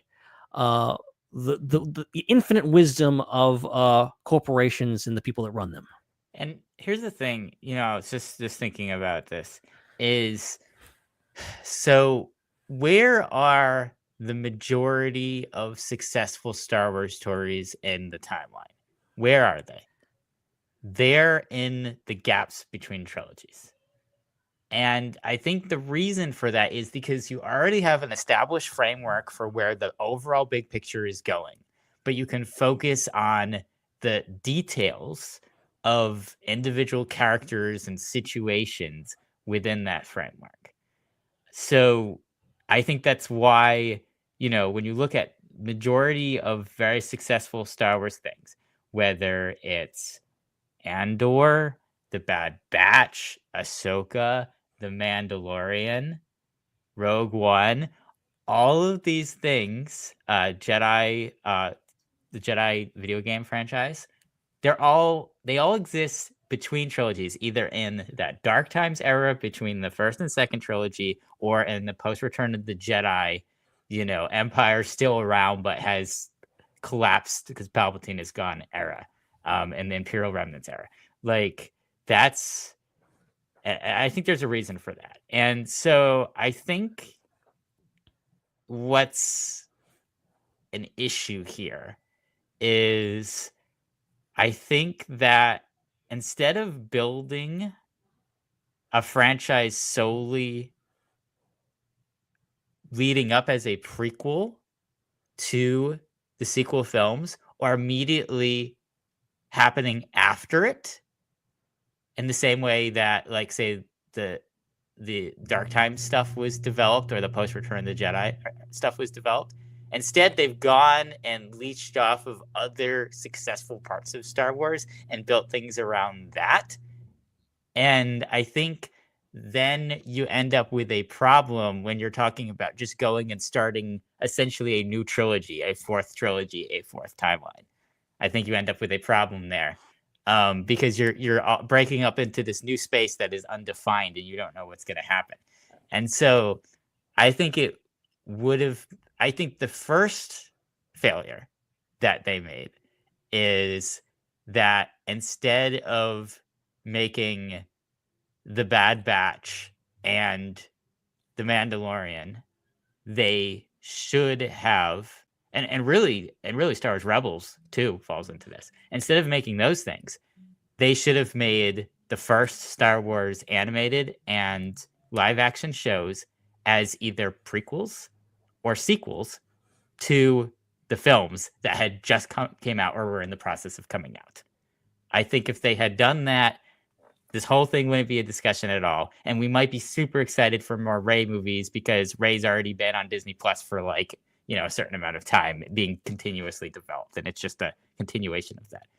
So that was the first mistake. Now that we're in the situation where we have a whole nother Star Wars franchise that has been constructed, that has its own name called the Mandoverse. We have a whole new thing that's been made, as well as a whole nother offshoot, which is Dark Time Star Wars, which is Andor and the Bad Batch and the Jedi games. Now, the only thing that makes sense is to say your most valuable cinematic asset and opportunity is to start making movies in those eras, to start making more movies in the Dark Time eras, a Cal Kestis movie, a Bad Batch movie, more movies with Cassian Andor in it and Mon Mothma in it, and Ahsoka movie.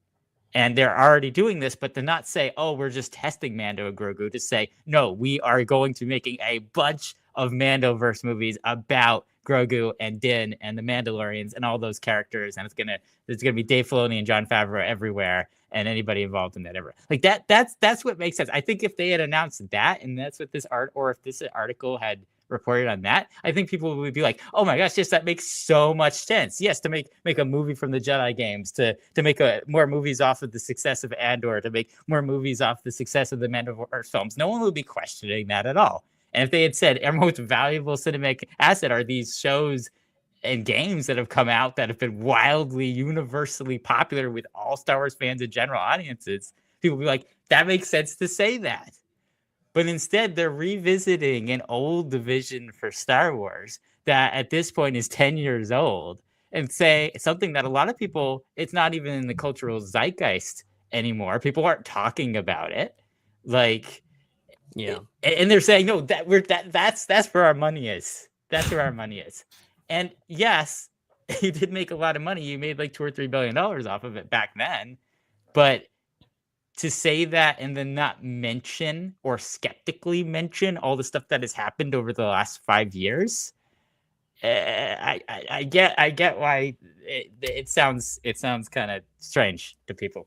Like, I think that's why. I get their perspective. I just explained it earlier when I said from a purely math making money, box office revenue, bottom line point of view, what they say makes sense.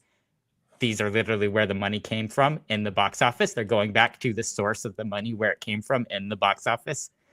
From a greater big picture point of view of what all Star Wars is, what they said doesn't make sense. And I think that's why people who are analyzing it have mixed feelings about this report.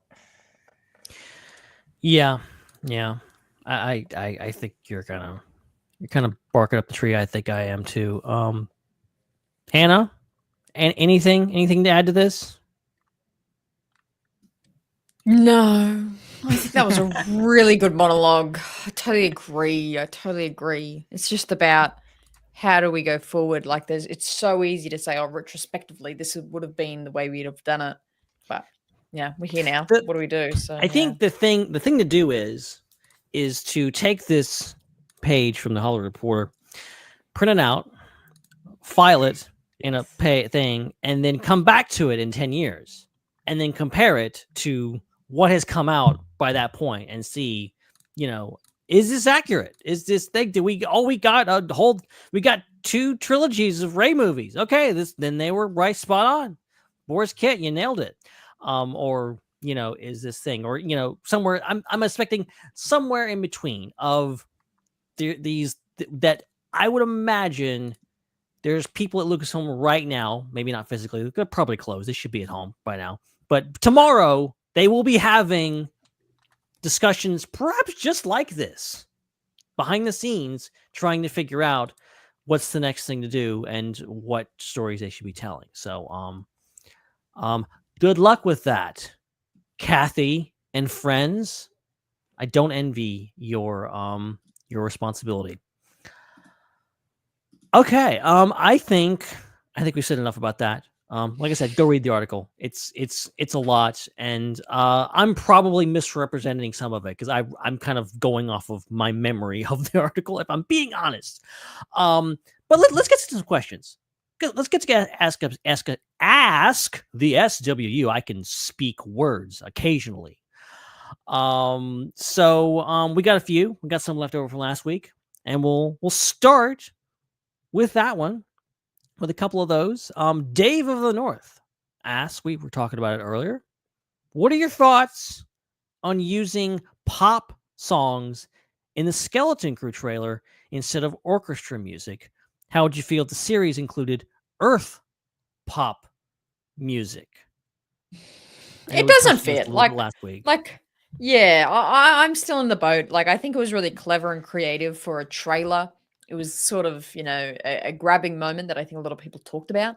But I think long term, within actual episodes and everything, I don't think it really fits or has a place there, to be honest, in my musical opinion. Yeah, I don't think it works. I think we should stick to I'm all for having complete variety of sounds and instruments and origins and all these kinds of things within Star Wars music. But yeah, I think the pop style is definitely something that shouldn't meld much closer to what we're doing already. Chris, any thoughts? Not particularly. I love it. Fair enough. I kind of talked about it last week. I think my updated thoughts on this is that I like it. I like how they used it in the trailer. I liked how they used it in Acolyte. I liked the whole original song bit. I think that was genuinely a good song. I love the whole, let's just have a song attached to this thing that's made specifically for this, and we'll put it in the credits. I like that. I like that idea. And I'm even game if they wanted to, say, put Major Tom, the Huttese version, in the show somewhere. I think it's just use it sparingly. I think it could get dangerously old very quickly. I think if you're noticing, I think you're going to Star Wars, people are used to seeing stuff that is alien. And I think if you're seeing something that's so different on screen, but then hearing something that, oh, I recognize it, it's kind of starts to pull you out of it. So I definitely agree that could be dangerous to continue doing that. So yeah. So yay, but also kind of nay. So we'll see. I'm honestly not expecting it to show up in this. I think it was just a trailer thing, honestly. I would be shocked if they actually have that in the show itself. So we shall see in 9 to 18 days. Very close. Yes. Joel Davis, he writes in with a question, says, hello, Underworld. Today I have a sort of what if question for you. Would you trade not having your favorite thing from the Disney era of Star Wars existing, be it a movie, show, book, etc., to live in a world where George Lucas had kept ownership of Lucasfilm and see what it'll lead to?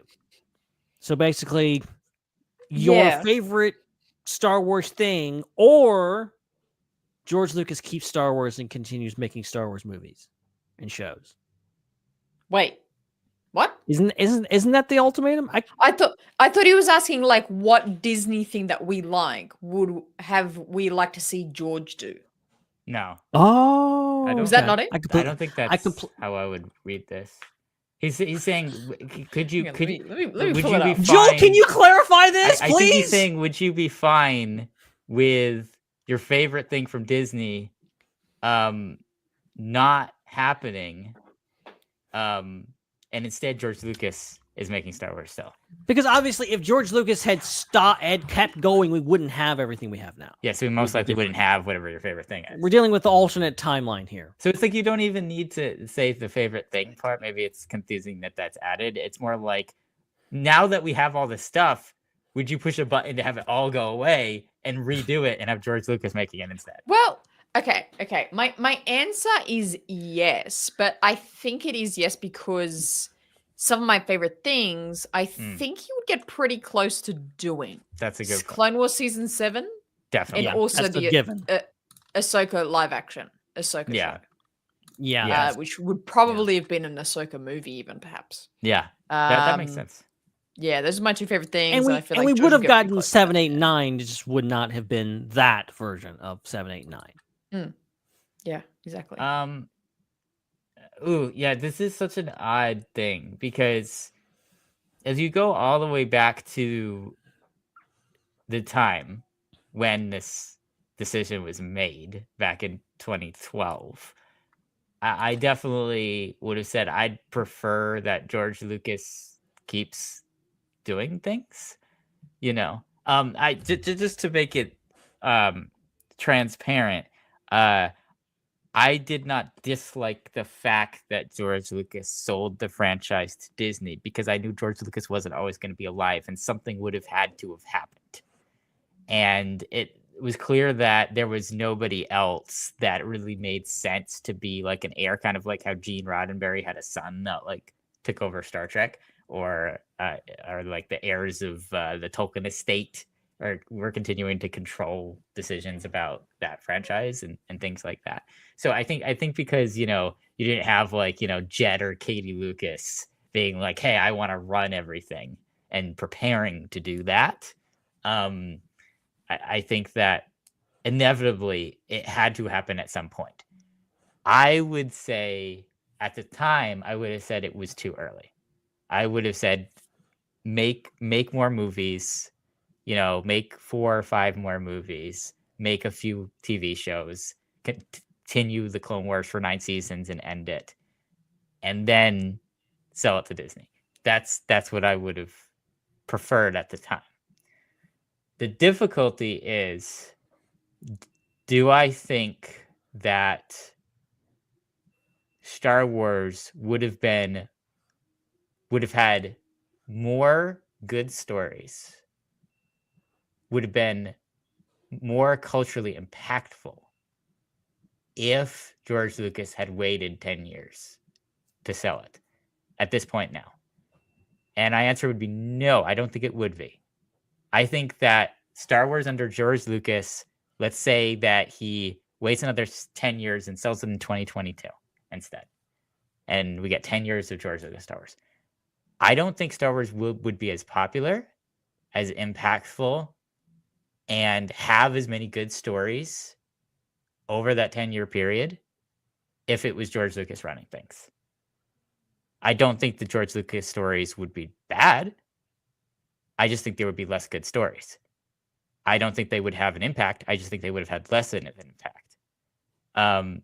Because I think that Disney coming in and putting the entire machine that is Disney behind producing and marketing Star Wars and bringing so many good creative people into the Star Wars franchise to work on it has resulted in many, many, many fantastic stories and things, and has resulted in Star Wars being just as culturally relevant in this decade, the 2020s, as it was in the 2000s when the prequels were coming out, and the 70s and 80s when the original films were coming out. I think that the cultural zeitgeist of the Mandoverse and Star Wars on Disney Plus has had the same impact, if not a greater impact, than anything that George Lucas did had, as far as how it affects the average person. So it's a very difficult thing to say, but in hindsight, I don't think that it would be like better for George Lucas to have been in control for the whole time. I think you gain some positive things, but I think the positive things that you lose outweigh the positive things that you'd gain. I think if you take away Rogue One and Andor and the Mandoverse and the Jedi games, you take those things away in Bad Batch, I don't think what they would be replaced with would outweigh how good those things were, or how many people were impacted positively by those things. I think that you can't expect it to match up to that. That's what I would say that.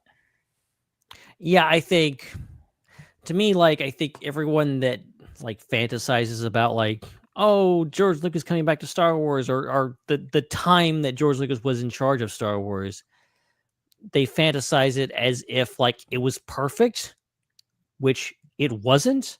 And I'm not just talking about like the fandom's treatment and reaction to George with the things he did. I think George obviously was a flawed person, as we all are. And, he made some, decisions, that some being questionable, some not. And I think ultimately, he marched to the beat of his own drum. He did a lot of stuff. And, there was a lot of bad will in the fandom. That was around that time, not too long before that. And it was like, oh, we're getting more changes in the Blu-ray. George is messing with the movies again. And, the general feeling was that George was this out of touch person that had lost his touch. And, that a lot of people just didn't like George. And it definitely flipped the script when Disney and Kathleen Kennedy took over. So, and me personally, like, I think my initial thoughts was just like, I was disappointed the Clone Wars was canceled, but other than that, I was excited.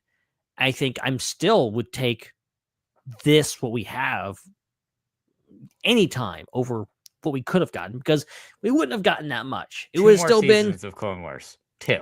Yeah, and then he would have probably done the prequels again. He would have done that situation where he like does something, raises funds, tries to get it going, maybe does the Underworld series, and then tries to do like another trilogy of movies on his own.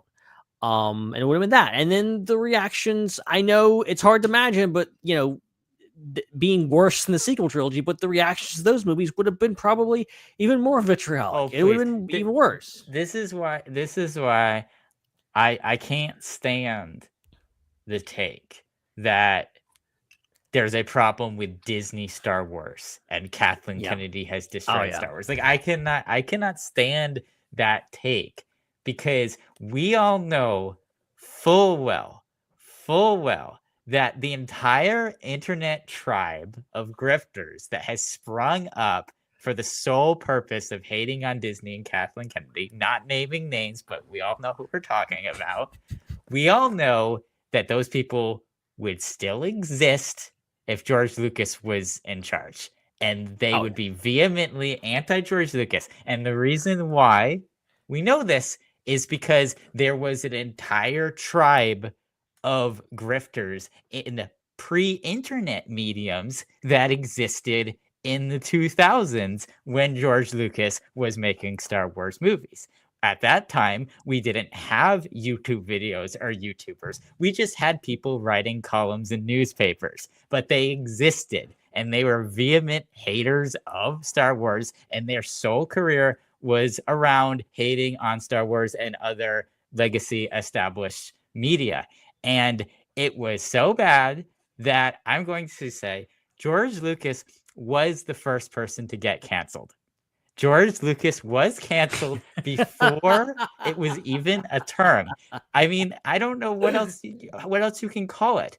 George Lucas literally postponed making the sequel trilogy into a point where he felt like he was too old to make it, for the sole reason of so many people giving him negative publicity.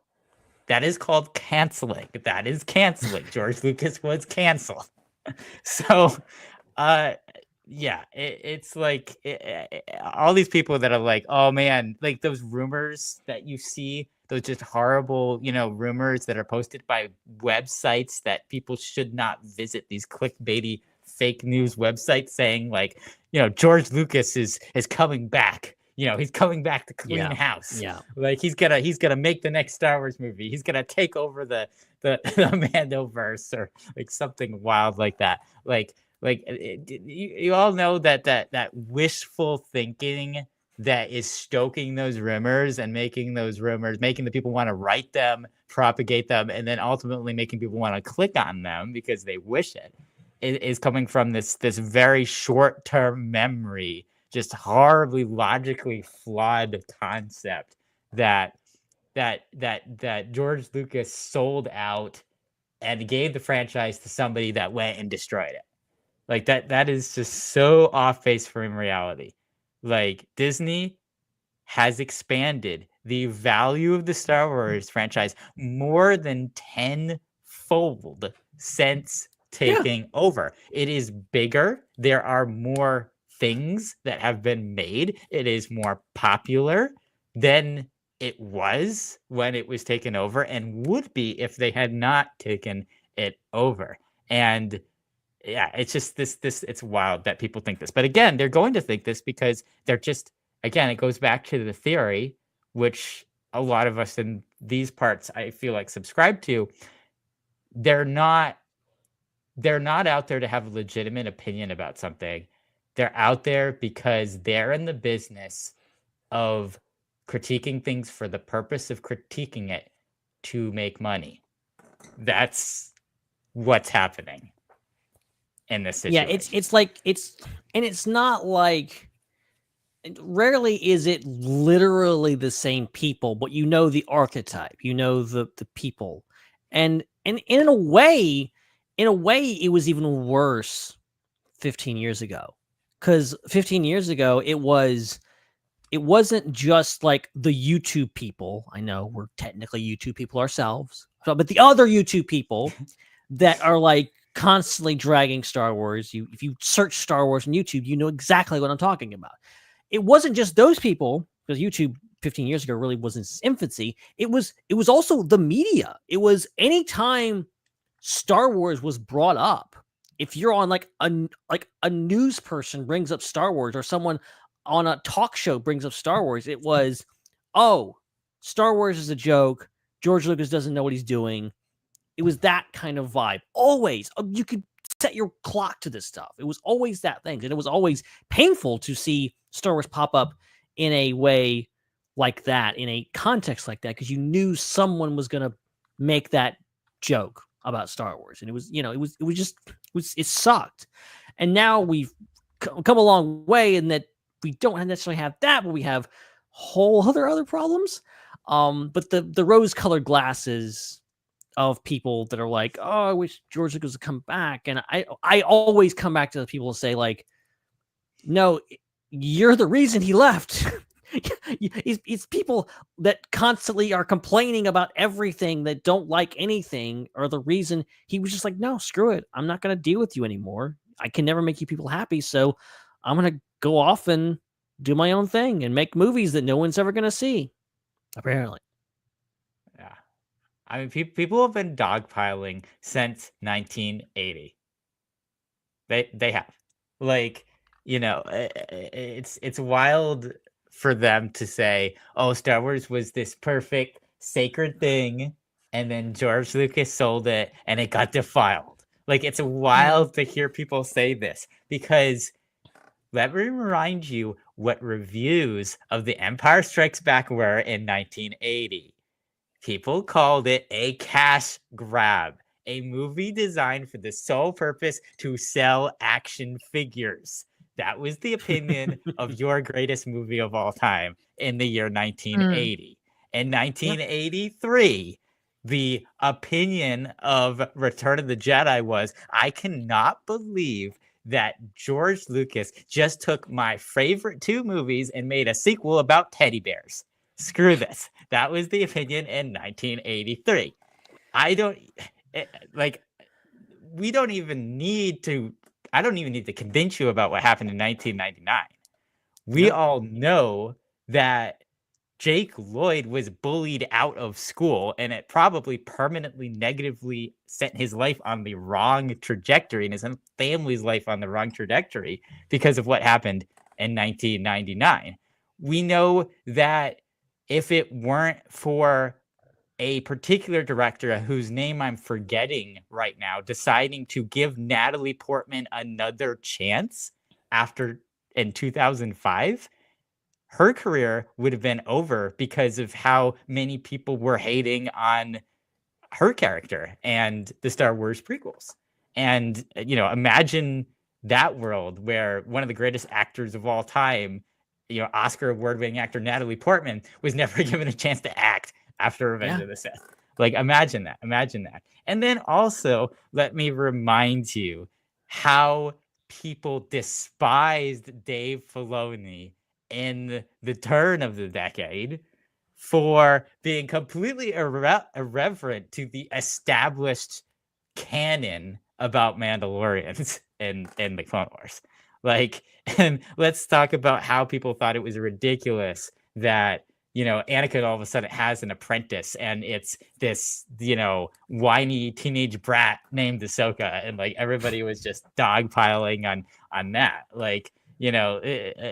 There's a theme here. Which is, people go for the lowest hanging fruit. They attack the targets that are the easiest to target. What's easier to target than something that is really good that a lot of people like? People are just being divisive for the sake of being divisive and just absolutely dogpiling on something, trying to be a hipster, trying to be, as they call it, too cool for school. And that's what they're doing. And they're continuing to do that. So I don't want to hear any of this oh, but it's different now. Oh, but now it's woke Disney and oh my gosh. Yeah. It's no. It's I've been alive long enough to know, and I've been a historian of this stuff long enough to know that this is not a new thing.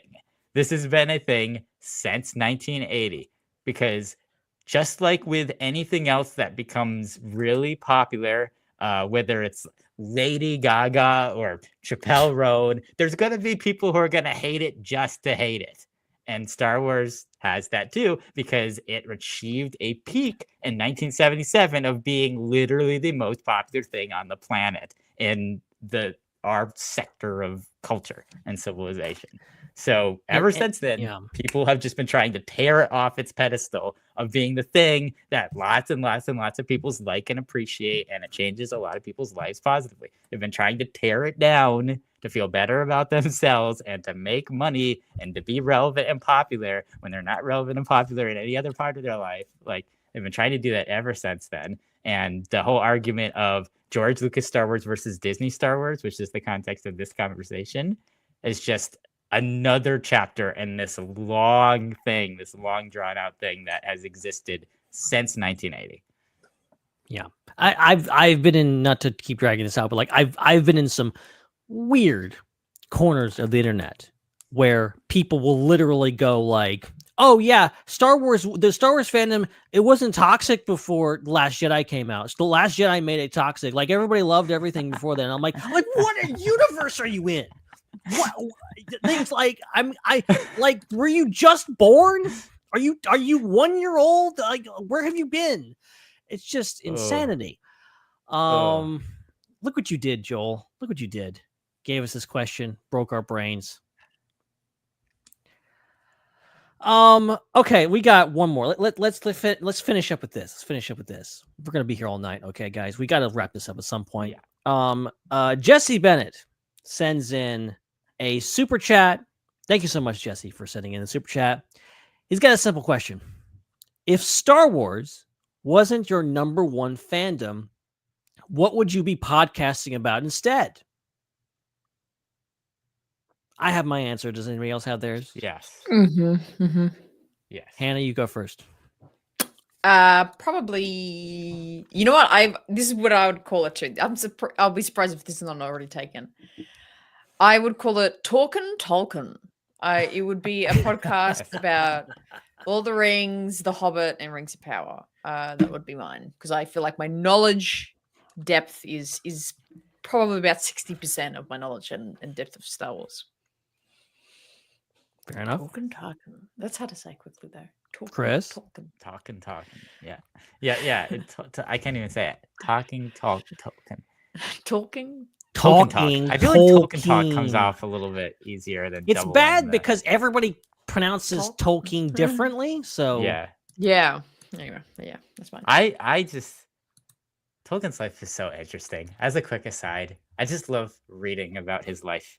Like that man had quite the life. He went through a lot of situations, and I completely understand why that franchise is great because his experiences that he was drawing from was intense. Okay. I think it would be about music. Because while I did very shortly host a Doctor Who podcast called Hooligan Confidential, the fact that I stopped after like 10 episodes, or I don't even know if it got to 10 episodes, suggests that even if there wasn't a Star Wars thing to podcast about, I still wouldn't have continued with that. But I think consistently the other thing that I'm interested in the most is just like music in general, and like the music industry and artists and songs and things. So yeah, I probably just have like a music review podcast where I talk about like going to concerts and listening to albums, and instead of talking about like Star Wars rumors, I would be talking about, well, we've got a rumor there's going to be another Taylor Swift album in 7 months. Like that's probably what I'd be talking about. Yeah, I totally get that. I think both of your answers fit yourself. For me, I mean, I think it's an easy answer to say. I think I would probably, if I wasn't here doing the Star Wars podcast, I would probably be on some like Marvel podcast, probably specifically the Marvel Cinematic Universe, because that's been my thing. Second only to Star Wars. But I mean, the MCU's only been around for a while. Like if I hadn't got, like, I don't know, maybe second guess here, probably be on a Seinfeld podcast, probably, to be honest.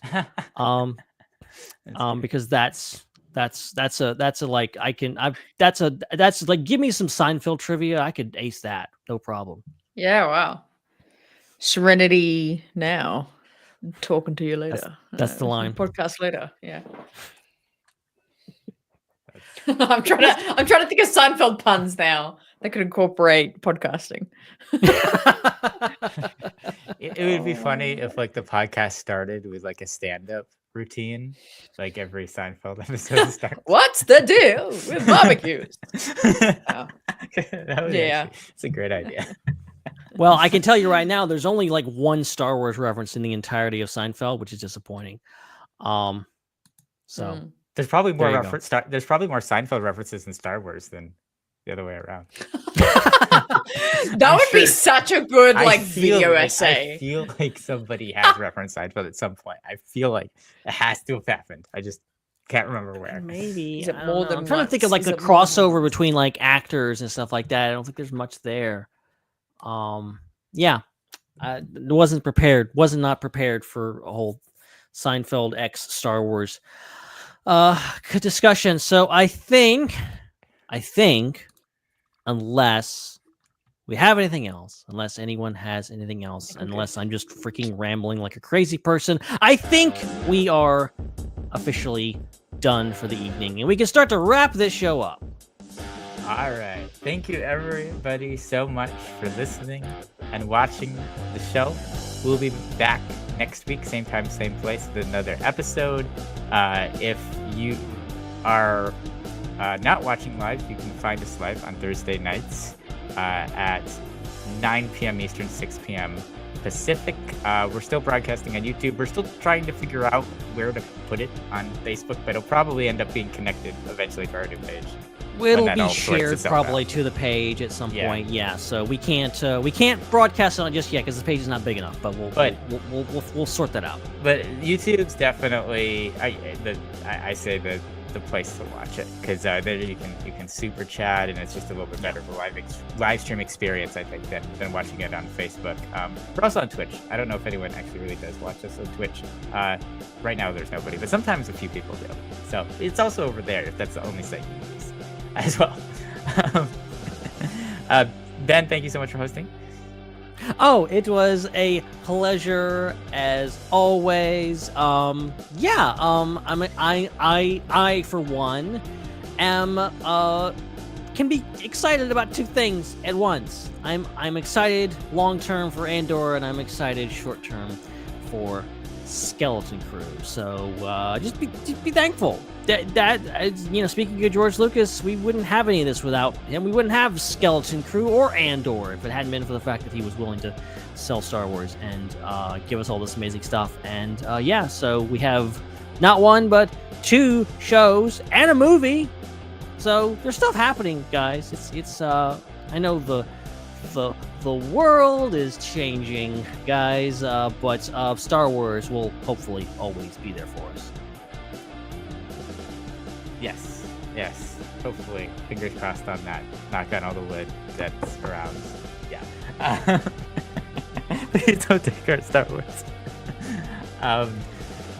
Hannah, thank you so much for hosting as well. Iconic. No problemo. Another great discussion. Talking about the show that isn't coming out in 2 weeks, but the show that's coming out in like 4-5 months. For sure. Okay, Disney promotion. But yeah, always a good time. Everything's looking pretty cool and very interesting on the Star Wars front for the next little while. But another great show. That's right. And you can follow Ben on social media at Ben Hart with no E. You can follow Hannah at the Raeside, RAE side. You can follow me at Seek3PO. Make sure to punch that subscribe button on the way out if you haven't. And the music taking a little bit to loop back always throws me. I'm like, wait a minute. Is it gone? It's back. And leave us a review on your favorite podcast app that you're listening to us on. If you're listening to us, check out our Discord. Link is in the show notes. Follow us on social media. A reminder that if you're following us on Facebook, follow us on our new page, which you can find by typing in the SWU. It doesn't have a URL yet. Follow us on our new page, and also follow us on Blue Sky. We're almost up to 1,000 over there, so nice. Keep it going. See, okay, the reason why I don't really use Threads or Blue Sky or any of those things, despite it being my preferred place for people to follow us on. If you're going to follow us in some place, that's the best place to do it. Because those are, I think, the best run social media sites. Is I never used the site formerly known as Twitter much to begin with. So just the whole concept of a site where you just like type doesn't really make sense to me. And also now that you can post photos and videos on those places too, it's like the same. It's like having a second Facebook, and I just already have one. So they're all either clones of Facebook or Twitter. Threads is like Instagram but without pictures. Yeah. Blue Sky is pretty much Twitter, just without madness, mostly. So yeah, there's just a bunch of different sites that are kind of the same now. It's great. Yeah. So I will be just kind of on my Facebook like a boomer. But I'm also on Blue Sky too. Follow me at Ben Hart with no E. I haven't posted anything, but follow me anyway. Follow Ben over there. And follow us on Threads. Again, the best social media site, and Instagram's exciting you. Text-based social media platform. And also check out the other shows on the Star Wars Underworld Network. Now is a good time to go over to Hannah's channel over at the Raeside. Check out her content there, or check out some of the shows released by Iron Cannon or Tales from Beyond the Galaxy or Tractor Beer. They're all fantastic stuff. All right, that's it. We'll be back same time, same place next week. Until then, for Hannah and Ben, my name is Chris, and may the Force be with you. It's a wrap.